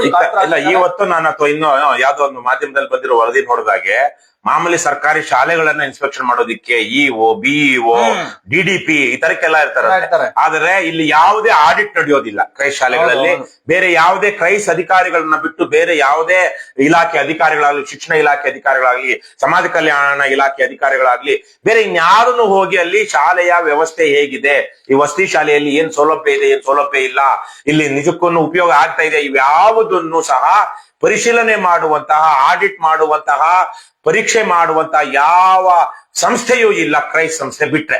ಹಾಗಾಗಿ ಅವರು ಆಡಿದ್ದೆ ಆಟ, ಹೂಡಿದ್ದೆ ಹೂಟ ಅಂತ ಏನ್ ಗಾದೆ ಇದೆ, ಆ ತರಕ್ಕೆ ಕ್ರೈಸ್ ಸಂಸ್ಥೆ ಬಿಟ್ಟು ಬೇರೆ ಯಾರು ನೋಡದೇ ಇರುವಂತ ಸಂದರ್ಭದಲ್ಲಿ ನನಗನ್ಸುವ ಹಾಗೆ ಲೋಕಾಯುಕ್ತರು, ಈಗ ವೀರಪ್ಪ ಅವರು ಲೋಕಾಯುಕ್ತರು APMCಗಳಲ್ಲಿ ರಾಜ್ಯದ ಅನೇಕ ಕಡೆ APMC ಬಳ್ಳಾರಿಲಿ ಹೋದ್ರು, ಹಾವೇರಿಲಿ ಹೋದ್ರು, APMC ಒಂದಷ್ಟು ಪರೀಕ್ಷೆ ಅಲ್ಲಿ ಆಡಿಟ್ ಚೆಕ್ ಮಾಡಿದ್ರು. ಅದೇ ತರಹದ ಪರಿಶೀಲನೆ ತಪಾಸಣೆಯನ್ನ ಒಂದಷ್ಟು ಅವರು ಮತ್ತೆ ಫಣೀಂದ್ರ, ನಾನು ಲೋಕಾಯುಕ್ತರದು ಅವ್ರ ಪಾಪ ಬಹಳ ದೊಡ್ಡ ಮನುಷ್ಯರು, ಅವ್ರಿಗೆ ಅವ್ಯ ವ್ಯಾಪ್ತಿ ಬರುತ್ತೋ ಇಲ್ವೋ ಗೊತ್ತಿಲ್ಲ ಇವೆಲ್ಲವೂ. ಆದ್ರೆ ಉಪಲೋಕಾಯುಕ್ತರುಗಳು ಈ ತರದ ಒಂದು ಬೆಂಗಳೂರು ಸುತ್ತಮುತ್ತ, ಬೇರೆ ಕಡೆನೆ ಬೇಕಾಗಿಲ್ಲ, ಬೆಂಗಳೂರು ಸುತ್ತಮುತ್ತ ಇರುವಂತ ಒಂದು 4-6 ಈ ತರದ ವಸತಿ ಶಾಲೆಗಳಿಗೆ ತಪಾಸಣೆಗೆ ಹೋಗ್ಬೇಕು, ಅಲ್ಲಿ ಪರಿಶೀಲನೆ ಮಾಡ್ಬೇಕು. ಈ ತರದ ಏನು ಸ್ಮಾರ್ಟ್ ಕ್ಲಾಸ್ 6 ಲಕ್ಷ ರೂಪಾಯಿ ಕೊಟ್ಟಿರುವಂತದ್ದು ಅದು ಬಳಕೆ ಆಗ್ತಾ ಇದೆಯಾ? ಸುಮ್ನೆ ನಾವು 3 ಫಸ್ಟ್ ಏಡ್ ಕಿಟ್ ತೆಗೆದು ತೋರಿಸಿ ಇದಕ್ಕೆ ಎಷ್ಟು ಸರ್ಕಾರ ಕೊಟ್ಟಿದೆ, ಇದರಲ್ಲಿ ಏನ್ ಐಟಮ್ ಇದೆ. ಆಮೇಲೆ 3ನೇದು ಇಡ್ಲಿ ಮೆಷಿನ್ ಅದು ಕೆಲಸ ಮಾಡ್ತಾ ಇದೆ. 1,77,000 ರೂಪಾಯಲ್ಲಿ ಕೊಟ್ಟಿರುವಂತಹ ಇಡ್ಲಿ ಮೆಷಿನ್ ಕೆಲಸ ಮಾಡ್ತಿದೆ. ಈ 3 ಚೆಕ್ ಮಾಡಿದ್ರೆ ಸಾಕು, ಮತ್ತೆ ಅದು ಅಲೆಮಾರಿ ಬಂದು ಏನು ಹೊಗಳಿಕೆಗೆ ಕೊಟ್ಟಿರುವಂತಹದ್ದು. ಅದು ಯಾರಾದ್ರೂ ಅದ್ರಲ್ಲಿ ಏನಾದ್ರೂ ಸಾಮಾಜಿಕವಾಗಿ, ರಾಜಕೀಯವಾಗಿ, ನೈತಿಕವಾಗಿ ವಿದ್ಯಾರ್ಥಿಗಳು ತಿಳಿದುಕೊಳ್ಳುವಂತ ವಿಚಾರಗಳು ಇದೆಯಾ, ಅದು ಸಪ್ಲೈ ಆಗ್ತಾ ಇದೆಯಾ, ಈ ತರದನ್ನ ಕೆಲವೊಂದು 4 ಅಂಶಗಳನ್ನ ಉಪಲೋಕಾಯುಕ್ತರಾದ ವೀರಪ್ಪ ಮತ್ತೆ ಫಣೀಂದ್ರ ಅವರು ಮಾಡಬೇಕು ಅಂತ ನಾನು ಈ ಸಂದರ್ಭದಲ್ಲಿ ಆಗ್ರಹಿಸ್ತೀನಿ. ಯಾಕೆಂದ್ರೆ ಕ್ರೈಸ್ಟ್ ಸಂಸ್ಥೆಗಳನ್ನ ತಪಾಸಣೆ ಮಾಡುವಂತಹ, ಪರಿಶೀಲನೆ ಮಾಡುವಂತಹ ಯಾವ ಅಧಿಕಾರವು ಶಿಕ್ಷಣ ಇಲಾಖೆಯವರಿಗಾಗ್ಲಿ ಬೇರೆಯವ್ರಿಗಾಗ್ಲಿ ಇಲ್ಲ. ಮತ್ತೆ ಸಮಾಜ ಕಲ್ಯಾಣ ಇಲಾಖೆ ಅಧಿಕಾರಿಗಳು ಸಹ ಅದನ್ನ ಮಾಡೋದಿಲ್ಲ. ಯಾಕಂದ್ರೆ ಅದೊಂದು ರೀತಿಯ ಸ್ವಾಯತ್ತ ಸಂಸ್ಥೆ, ಕರ್ನಾಟಕ ವಸತಿ ಶಿಕ್ಷಣ ಸಂಸ್ಥೆಗಳ ಸಂಘ ಅಂತ. ಹಾಗಾಗಿ ನಾ ಅದನ್ನ ಕೇಳ್ತೀನಿ. ಇನ್ನು ಇದೆಯಾ? ಅದೇ ಈಗ ಕಿಚನ್ ಏಪ್ರಾನ್ ಅದಕ್ಕೆ 9,950 ರೂಪಾಯಿ ಬಿಲ್ ಮಾಡಿ, 2,500 ರೂಪಾಯಿ ಮಾರುಕಟ್ಟೆ ಬೆಲೆಗೆ 9,950 ರೂಪಾಯಿ ಬಿಲ್ ಮಾಡಿರುವಂತದ್ದು. ನಾನು ಆಗ್ಲೇ ಹೇಳ್ದಂಗೆ ಶೂ, ಸಾಕ್ಸ್, ಬೆಲ್ಟ್ ಮಕ್ಕಳಿಗೆ ಬೇಕಾಗಿರುವಂತ ಅನ್ಸೈಜ್ ಕೊಡೋದು. ಅನ್ಸೈಜ್ ಕೊಟ್ಟ ಕಾರಣಕ್ಕಾಗಿ ಆ ಮಕ್ಕಳು ಅದನ್ನ ಬಳಸಲೇ ಮತ್ತೆ ಆ ಪೇರೆಂಟ್ಸ್ ಅನ್ಕೊಡುವಂತದ್ದು. ಹಂಗಾಗಿ ಅವ್ರಿಗೆ ಕಡಿಮೆ ಸೈಜ್ 8-9 ಸೈಜ್ ಬೇಕಾದ್ರೆ 4-5 ಸೈಜ್ ಕೊಟ್ಬಿಡೋದು. ಅದು ಅವ್ರಿಗೆ ಕಡಿಮೆ ಸೈಜ್ ಕೊಟ್ಟಾಗ ಕಡಿಮೆ ದುಡ್ಡಲ್ಲಿ ಕೊಂಡ್ಕೊಂಡ್ ಬಂದಿರ್ತಾರೆ. ಮತ್ತೆ ಇಲ್ಲಿ ನೋಡಿ, ಹಲವಾರು ವಸತಿ ಶಾಲೆಗಳಲ್ಲಿ 2-3 ಮಾರಿ ಡೆಸ್ಕ್ ಬೆಡ್ ಎಲ್ಲ ಅಗತ್ಯ ಇಲ್ಲದೆ ಇರ್ತಕ್ಕಂತ ಬೆಡ್ ಡೆಸ್ಕ್ ಗಳನ್ನ ಕಳ್ಸಿರೋ ಕಾರಣಕ್ಕಾಗಿ ಅವನ್ನ ಅವ್ರು ಬಳಸಕ್ ಸಾಧ್ಯ ಇಲ್ದಲೆ, ಇಟ್ಕೊಳಕ್ ಸಾಧ್ಯ ಇಲ್ದಲೆ ಎಲ್ಲೋ ಬಿಸಾಕಿದಾರಂತೆ.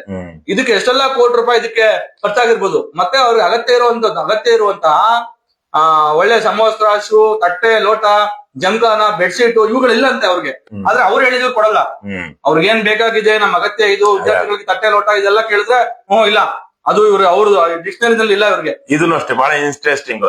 Purple ladies fashion tailor and boutiques Tumakuru ಅನ್ನುವಂತ ಸಂಸ್ಥೆಗೆ ಹೆಣ್ಣು ಮಕ್ಕಳಿಗೆ ಅಲ್ಲಿ ಏನು ಕಿಚನ್ ಏಪ್ರಾನ್ ಅಂತ ಏನು ಅಡಿಗೆ ಕೋಣೆನಲ್ಲಿ ಅವರು ಏನು ಬಟ್ಟೆ ಗಲೀಜಾಗದೆ ಇರಲಿ ಅಂತ ಮೇಲೆ ಹಾಕೊಳ್ಳುವಂತ ಒಂದು ಮುಂದಿನ ಮಾತ್ರ ಇರುವಂತ ಒಂದು ಟವೆಲ್ ಅದು ಬೇಸಿಕಲಿ. ಆ ಟವೆಲ್ಗೆ ಸ್ವಲ್ಪ ಅಲ್ಲಿ ಇಲ್ಲಿ ಸ್ವಲ್ಪ ಡಿಸೈನ್ ಮಾಡಿ ದಾರ ಹಾಕಿರ್ತಾರೆ. ಅದಕ್ಕೆ 10,000 ರೂಪಾಯಿ, 9,950 ರೂಪಾಯಿ. ಅದ್ರ ಮಾರುಕಟ್ಟೆ ಮೌಲ್ಯ ಅಂದ್ರೆ ಎಷ್ಟೊಂದು 5-10 ಸರಬರಾಜು ಮಾಡಿರ್ಬೋದು ಅವರು. 10,000 ಅಂದ್ರೆ ಮಾರುಕಟ್ಟೆ ಮೌಲ್ಯ 2,500 ರೂಪಾಯಿ ಅಂತ ಹೇಳ್ತಾ ಇದ್ದಾರೆ. ಇವ್ರು ಯಾರು ಪುಣ್ಯಾತ್ಮರು? ಇವ್ರದೊಂದ್ ಸ್ವಲ್ಪ ನೋಡ್ಬೇಕು. Purple ladies fashion tailor and boutique ಇವ್ರಿಗೂ ಕ್ರೈಸ್ಟ್ ಸಂಸ್ಥೆಯಲ್ಲಿ ಯಾರಿಗೆಲ್ಲ ಏನ್ ಒಪ್ಪಂದಗಳಾಗಿದೆ, ಸುಮಾರು 82 ಲಕ್ಷ ರೂಪಾಯಿ ಐಟಮ್ ಅವರಿಂದ ಕೊಂಡುಕೊಳ್ಳಲಾಗಿದೆ. ಅಲ್ಲಿ ಅದರ ನಿಜವಾದ ಬೆಲೆ 20 ಲಕ್ಷ ರೂಪಾಯಿ. ಓಪನ್ ಮಾರ್ಕೆಟ್ ಅಲ್ಲಿ ಬಹುಶಃ ಇಲ್ಲಿ ಟೆಂಡರು ಇದ್ದಂಗಿಲ್ಲ. ಯಾವುದೇ ರೀತಿಯ ಪಾರದರ್ಶಕತೆಯನ್ನ ಕ್ರೈಸ್ಟ್ ಸಂಸ್ಥೆಯಲ್ಲಿ ನಾವು ವಿಶೇಷವಾಗಿ ನೋಡಿದಾಗ ಕಾಣ್ತಾ ಇಲ್ಲ. ಪಾರದರ್ಶಕತೆ ವಿಚಾರಕ್ಕೆ ಯಾವುದೇ ಸರ್ಕಾರಿ ಇಲಾಖೆನಲ್ಲಿ ಇವತ್ತು ಏನೆಲ್ಲ ಈ ತರದ್ದು ಟೆಂಡರ್ ನಡೀತವೆ, ಆದೇಶಗಳಾಗ್ತವೆ, ಅದನ್ನ ಪರ್ಚೇಸಿಂಗ್ ಇವೆಲ್ಲ ನಡೀತವೆ. ಇವೆಲ್ಲವೂ ಕೂಡ ಸಂಬಂಧಪಟ್ಟ ಇಲಾಖೆ, ಗೌರ್ಮೆಂಟ್ ಇಲಾಖೆ ವೆಬ್ಸೈಟ್ ನಲ್ಲಿ ಇವೆಲ್ಲವೂ ಇರ್ತವೆ.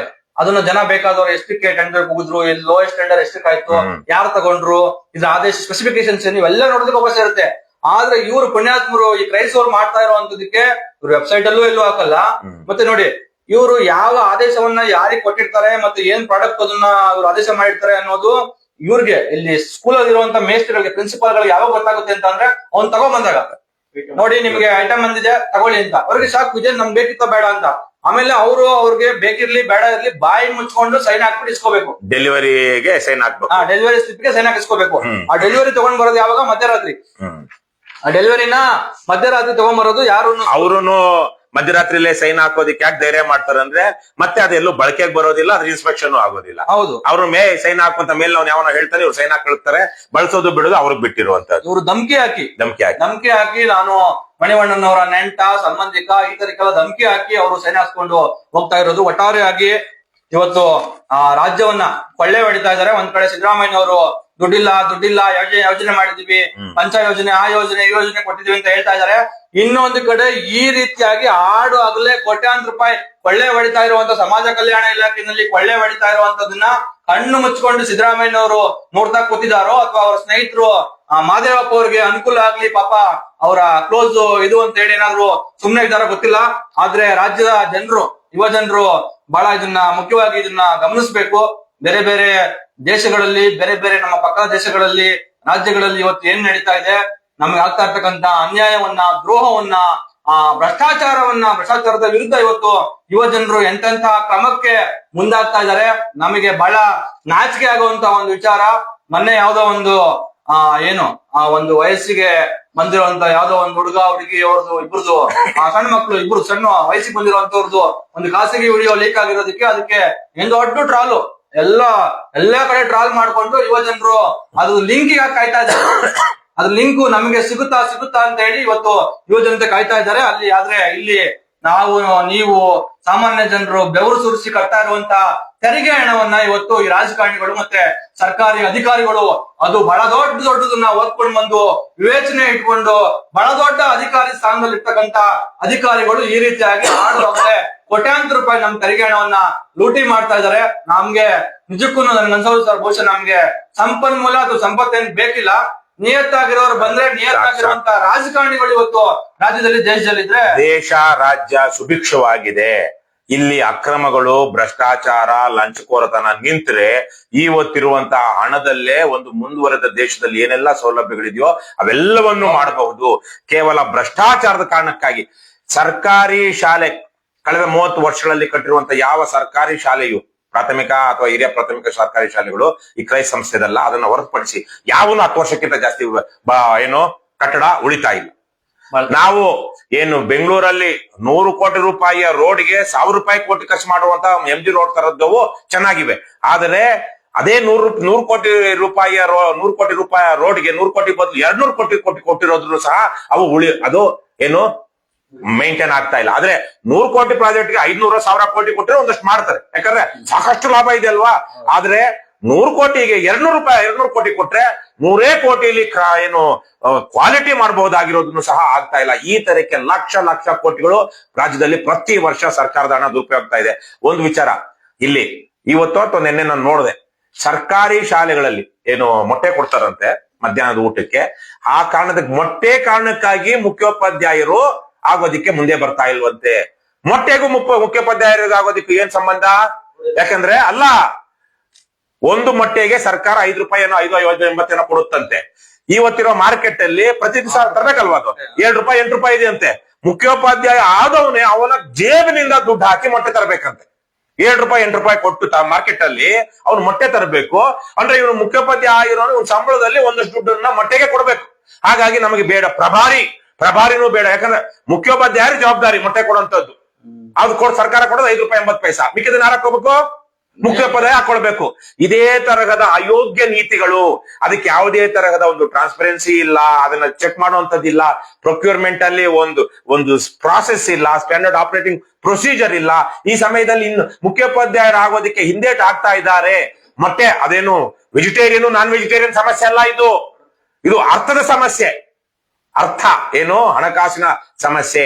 ಮುಖ್ಯೋಪಾಧ್ಯಾಯರಾದವರು ಅಥವಾ ಉಪಾಧ್ಯಾಯರಾದವರು ಅವರ ಜೇಬಿಂದ ಮೊಟ್ಟೆ ಕೊಡಿಸ್ಬೇಕು ಅನ್ನುವಂಥದ್ದು ಬಂತು ಅಂದ್ರೆ ನಮ್ಮ ರಾಜ್ಯ ಸರ್ಕಾರ ನಡೆಸ್ತಿರುವಂತಹ ಶಾಲೆಗಳಲ್ಲಿ ಏನ್ ಯೋಗ್ಯತೆ ಅಥವಾ ಏನ್ ವ್ಯವಸ್ಥೆ ಇದೆ ಅನ್ನೋದು ನಮ್ಮ ಕಣ್ಣಿಗೆ ಬೀಳುತ್ತೆ.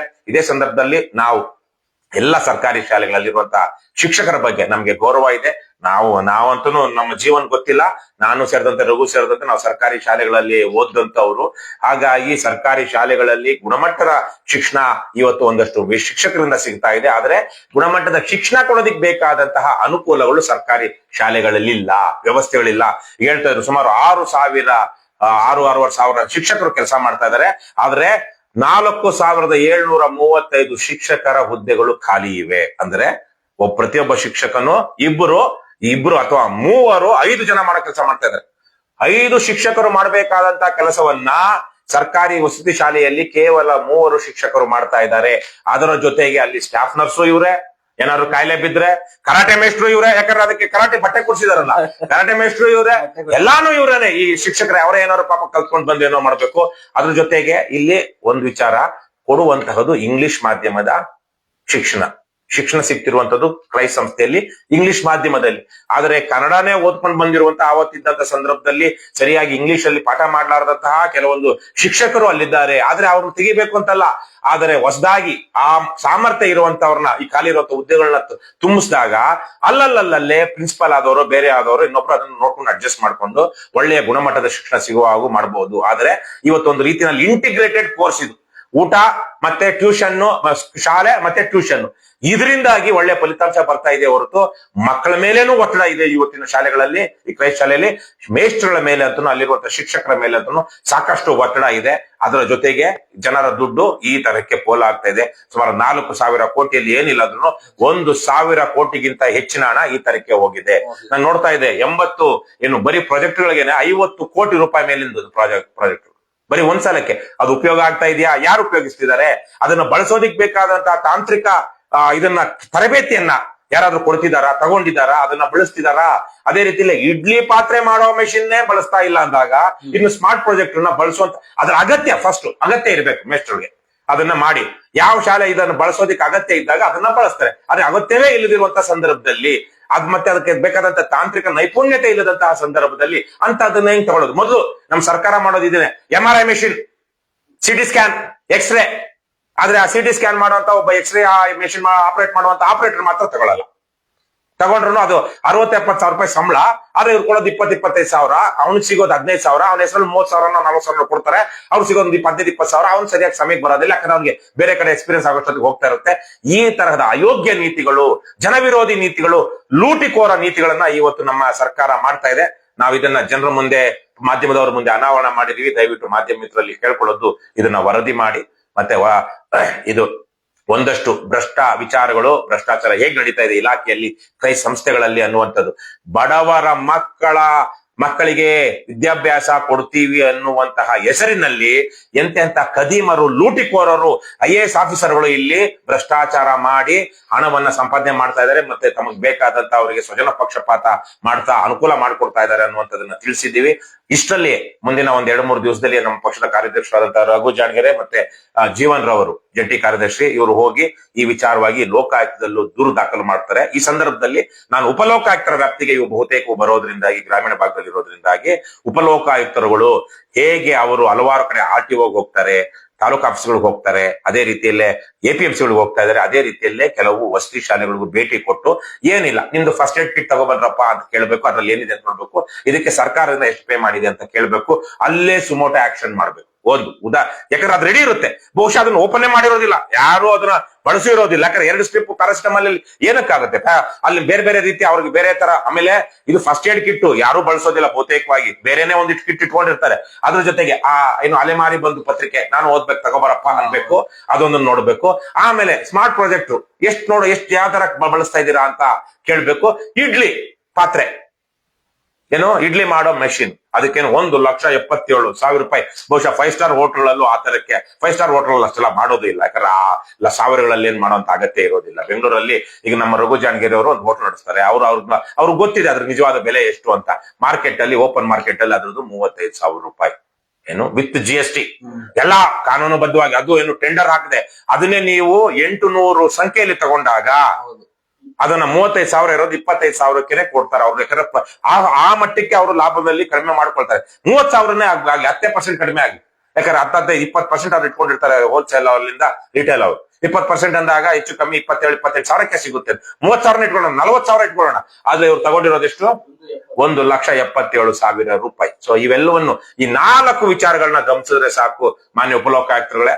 ದಯವಿಟ್ಟು ಇದನ್ನ ಮಾಡಿ. ಅದೇ ರೀತಿಯಲ್ಲಿ ನಿಮ್ಮ ಕಚೇರಿಯಲ್ಲೂ ನಾವು ಸಹ ಒಂದು ದೂರನ್ನ ದಾಖಲಿಸ್ತೀವಿ ಈ ವಿಚಾರವಾಗಿ. ಇದನ್ನ ಅಂತಿಮವಾಗಿ ಕೊನೆಯಲ್ಲಿ ಒಂದು ಮಾತು, ಜನರ ಇವತ್ತಿನ ನ್ಯಾಯ ನೀತಿಯ ವಿಚಾರವಾಗಿ ಜನ ಹೇಗೆ ಯೋಚನೆ ಮಾಡ್ತಾ ಇದ್ದಾರೆ ಅನ್ನುವ ರೀತಿಯಲ್ಲಿ ನಮ್ಮ ಸರ್ಕಾರ ನಡೀತಾ ಇದೆ. In a democracy people get the leaders they deserve, people get the government they deserve ಅಂತ. ಇವತ್ತು ಈ ಮಟ್ಟಕ್ಕೆ ಅನ್ಯಾಯ, ಅಕ್ರಮಗಳು, ಬರೀ ಒಂದು 4,000 ಕೋಟಿ ರೂಪಾಯಿ ಬಜೆಟ್ ನ ಒಂದು ಇಲಾಖೆಯಲ್ಲಿ ನಡೀತಿರುವಂತಹ ಅವ್ಯವಹಾರಗಳ ಬಗ್ಗೆ ನಾವು ಇಷ್ಟೊತ್ತಿಂದ ಮಾತಾಡ್ತಿದ್ವಿ. ಇನ್ನು 100 ನಿಮಿಷಗಳು ಮಾತಾಡುವಷ್ಟು ವಿಚಾರಗಳಿದೆ. ಆದ್ರೆ ಇಷ್ಟು ಮಾತಾಡಿರೋದ್ರಲ್ಲೇ ಇಷ್ಟಿದೆ ಅನ್ನೋವಾಗ, ಇವತ್ತು ನಮ್ಮ ಕಾರುಗಳ ಬೆಲೆ, ನಮ್ಮ 2 ವೀಲರ್ ಬೆಲೆ, ನಮ್ಮ ಮೊಬೈಲ್ ಬೆಲೆ, ನಮ್ಮ ಪೆಟ್ರೋಲ್ ಬೆಲೆ, ನಮ್ಮ ಊಟ, ಬೇರೆ ತಿಂಡಿ, ಬಟ್ಟೆ ಬೆಲೆ ಇವೆಲ್ಲವೂ ಹೆಚ್ಚಾಗಿದೆ ಅಂದ್ರೆ ಅದಕ್ಕೆ ಕಾರಣ ಭ್ರಷ್ಟಾಚಾರ. ಇವತ್ತು ತೆರಿಗೆ, ಅಮೆರಿಕದ ಅನೇಕ ರಾಜ್ಯಗಳಲ್ಲಿ ಸ್ಟೇಟ್ ಟ್ಯಾಕ್ಸ್ ಇಲ್ಲ. ಪ್ರಪಂಚದ ಅನೇಕ ದೇಶಗಳಲ್ಲಿ, ಕೆಲವೊಂದು ದೇಶಗಳಲ್ಲಿ ಫೆಡರಲ್ ಟ್ಯಾಕ್ಸ್ ಇಲ್ಲ, ಇನ್ಕಮ್ ಟ್ಯಾಕ್ಸ್ ಇಲ್ಲ. ನಮ್ಮ ದೇಶದಲ್ಲಿ ಎಲ್ಲೆಲ್ಲಾ ಟ್ಯಾಕ್ಸ್ ಹಾಕಿದ್ರು ನಾವು 500 ರೂಪಾಯಿ ಬೆಲೆದಕ್ಕೆ 600 700 ಕೊಡ್ತೀವಿ. ಯಾಕೆಂದ್ರೆ ಆ 200 ರೂಪಾಯಿ ಏನ್ ಟ್ಯಾಕ್ಸ್ ಇದೆ ಅದು ಪೂರ್ತಿಯಾಗಿ ಈ ತರ ಅಕ್ರಮಗಳಿಗೆ ಹೋಗ್ತಾ ಇದೆ. ಸರ್ಕಾರ ಸರಿಯಾಗಿ ನಡೆದ್ರೆ, ಅಕ್ರಮ, ಲಂಚ, ಭ್ರಷ್ಟಾಚಾರ ಇಲ್ಲದೆ ಇದ್ರೆ ಸರ್ಕಾರಕ್ಕೆ ಸರ್ಪ್ಲಸ್ ಬಜೆಟ್ ಅಂದ್ರೆ ಖೋತಾ ಇಲ್ಲದಂತಹ ಹೆಚ್ಚುವರಿ ಬಜೆಟ್.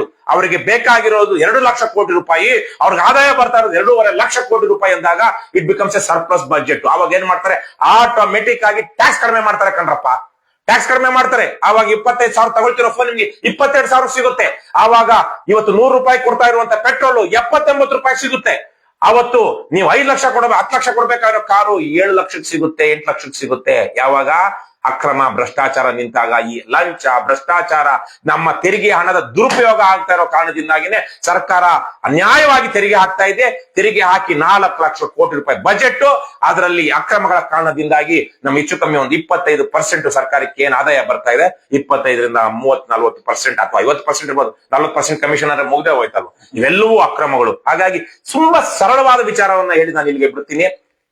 ನಾವು ನಿಜಕ್ಕೂ ಯೋಗ್ಯರಾಗಿದ್ರೆ, ನಾವು ನಮ್ಮ ಹಣ ಸರಿಯಾದ ರೀತಿಯಲ್ಲಿ ಪೋಲಾಗದೆ ಇರುವಂತ ರೀತಿಯಲ್ಲಿ ನಾವು ನೋಡ್ಕೊಂಡ್ರೆ ನಮ್ಮ ದೈನಂದಿನ ಖರ್ಚುಗಳು ಕಡಿಮೆ ಆಗುತ್ತೆ. ಯಾಕೆಂದ್ರೆ ಸರ್ಕಾರ ಅನೇಕ ಸಂದರ್ಭಗಳಲ್ಲಿ ಏನು 18%, 27% ಟ್ಯಾಕ್ಸ್ ಆಗ್ತಾ ಇದೆ. ಅದನ್ನ 2%, 5%, 10% ಒಳಗಡೆ 8.25% ಅಮೆರಿಕದಲ್ಲಿರುವಂತದ್ದು ಟ್ಯಾಕ್ಸ್ ಏನು ರಿಟೇಲ್ ಅಲ್ಲಿ ಆ ತರಕ್ಕೆ ಕಡಿಮೆ ಆಗುತ್ತೆ. ಅದ್ರ ಬದಲಿಗಿಲ್ಲ ಅಂದ್ರೆ 27%, 18% ಟ್ಯಾಕ್ಸ್ ಗಳನ್ನ ಕಟ್ತಾ ದುಡಿಯೋದು ನಾವು, ಬೆವರು ಹರಿಸೋದು ಜನ, ಆದ್ರೆ ತಿನ್ನೋದು ಮಾತ್ರ ಬಂಡರು, ಭ್ರಷ್ಟರು. ಯಾರವರು? ನಮ್ಮದೇ ಓಟಿನಿಂದ ಗೆದ್ದಂತವ್ರು. ಇಷ್ಟನ್ನ ಹೇಳ್ತಾ ಇದನ್ನ ಅಂತಿಮ ಜವಾಬ್ದಾರಿ ಜನರ ಮೇಲಿದೆ ಅಂತ ತಿಳಿಸಿ ಇನ್ನೇನಾದ್ರು ಹೇಳೋದಿದ್ಯಾ? ನಾವಿಲ್ಲಿಗೆ ಈ ಪತ್ರಿಕಾಗೋಷ್ಠಿಯನ್ನ ಮುಗಿಸ್ತಾ ಇದ್ದೀವಿ. ಮಾಧ್ಯಮ ಮಿತ್ರರೆಲ್ಲರೂ ಇದು ಓಪನ್ ಪತ್ರಿಕಾಗೋಷ್ಠಿ ಆಗಿರೋದ್ರಿಂದಾಗಿ ಅನೇಕ ಮಾಧ್ಯಮ ಮಿತ್ರರು ನೇರವಾಗಿ ನೀವು ಕುಳಿತಿರುವಂತಹ ಕಚೇರಿಯಿಂದಾನೇ ಇದನ್ನ ಬಹಳ ಜನ ನೋಡಿದ್ದೀರಾ, ಬಂದಿದ್ದೀರಾ. ಕೇವಲ ಬೆಂಗಳೂರಿನಲ್ಲಿರುವಂತಹ ರಾಜ್ಯ ಮಟ್ಟದ ಪತ್ರಿಕೆಗಳಷ್ಟೇ ಅಲ್ಲ, ಜಿಲ್ಲಾ ಮಟ್ಟದಲ್ಲಿರುವಂತಹ ಪತ್ರಿಕೆಗಳ ಸಂಪಾದಕರು ಸಹ ಈ ಪತ್ರಿಕಾಗೋಷ್ಠಿಯಲ್ಲಿ ನೀವೇ ಸ್ವತಃ ಭಾಗವಹಿಸಿದ್ದೀರಾ ಅಂತ ಭಾವಿಸಿಕೊಂಡು ನಿಮ್ಮ ಸ್ಥಳೀಯ ರಾಜ್ಯ ಮಟ್ಟದ, ಜಿಲ್ಲಾ ಮಟ್ಟದ ಪತ್ರಿಕೆಗಳಲ್ಲಿ ಈ ಪತ್ರಿಕಾಗೋಷ್ಠಿಯನ್ನ ವರದಿ ಮಾಡಿ. ಇದು ಮುಂದಿನ ದಿನಗಳಲ್ಲಿ ಹೀಗೆ ಆಗೋದು. ಏನು ಬೆಂಗಳೂರಿನ ಪ್ರೆಸ್ ಕ್ಲಬ್ ಅಲ್ಲೇ ಪ್ರೆಸ್ ಮೀಟ್ ಮಾಡಬೇಕು ಅಂತಿಲ್ಲ. ಮತ್ತೆ ಬೆಂಗಳೂರು ಪ್ರೆಸ್ ಮೀಟ್ಗೆ ಬೆಂಗಳೂರಲ್ಲಿರುವಂತಹ ಟಿವಿದವರು, ಬೆಂಗಳೂರಲ್ಲಿರುವಂತಹ 4-5 ಪತ್ರಿಕೆಗಳ ಪ್ರತಿನಿಧಿಗಳೇ ಬರಬೇಕು ಅಂತಿಲ್ಲ. ಹಾಗಾಗಿ ರಾಜ್ಯದ ಕರಾವಳಿಯಿಂದ ಹಿಡ್ಕೊಂಡು ಏನು ಬಯಲುಸೀಮೆಯ ಎಲ್ಲಾ ಭಾಗಗಳಲ್ಲಿರುವಂತಹ ಪತ್ರಿಕೆಗಳ ಸ್ಥಳೀಯ ಜಿಲ್ಲಾ ಮಟ್ಟದ ಪತ್ರಕರ್ತರು ಸಹ ಇವತ್ತು ಈ ಪತ್ರಿಕಾಗೋಷ್ಠಿ ನಿಮಗಾಗೆ ಮಾಡಿರುವಂತದ್ದು, ಮತ್ತೆ ನೀವು ಸಹ ಈ ಪತ್ರಿಕಾಗೋಷ್ಠಿಯಲ್ಲಿ ಭಾಗವಹಿಸಿದ್ದೀರಾ ಅಂತ ಭಾವಿಸಿಕೊಂಡು ಇದನ್ನ ವರದಿ ಮಾಡ್ತಾ ಹೋಗಿ. This is going to be the norm of the future. ಮುಂದಿನ ದಿನಗಳಲ್ಲಿ ಇದು ಹೀಗೇನೆ ಪತ್ರಿಕಾಗೋಷ್ಠಿಗಳು ಆಗುವಂತದ್ದು. ಇಷ್ಟನ್ನ ಹೇಳ್ತಾ ಮತ್ತೊಮ್ಮೆ ಇವತ್ತಿನ ಪತ್ರಿಕಾಗೋಷ್ಠಿಯಲ್ಲಿ ಹಾಜರಿರುವಂತಹ ಎಲ್ಲಾ ಮಾಧ್ಯಮ ಮಿತ್ರರಿಗೆ ಧನ್ಯವಾದಗಳನ್ನ ತಿಳಿಸ್ತೀವಿ. ನಮಸ್ಕಾರ.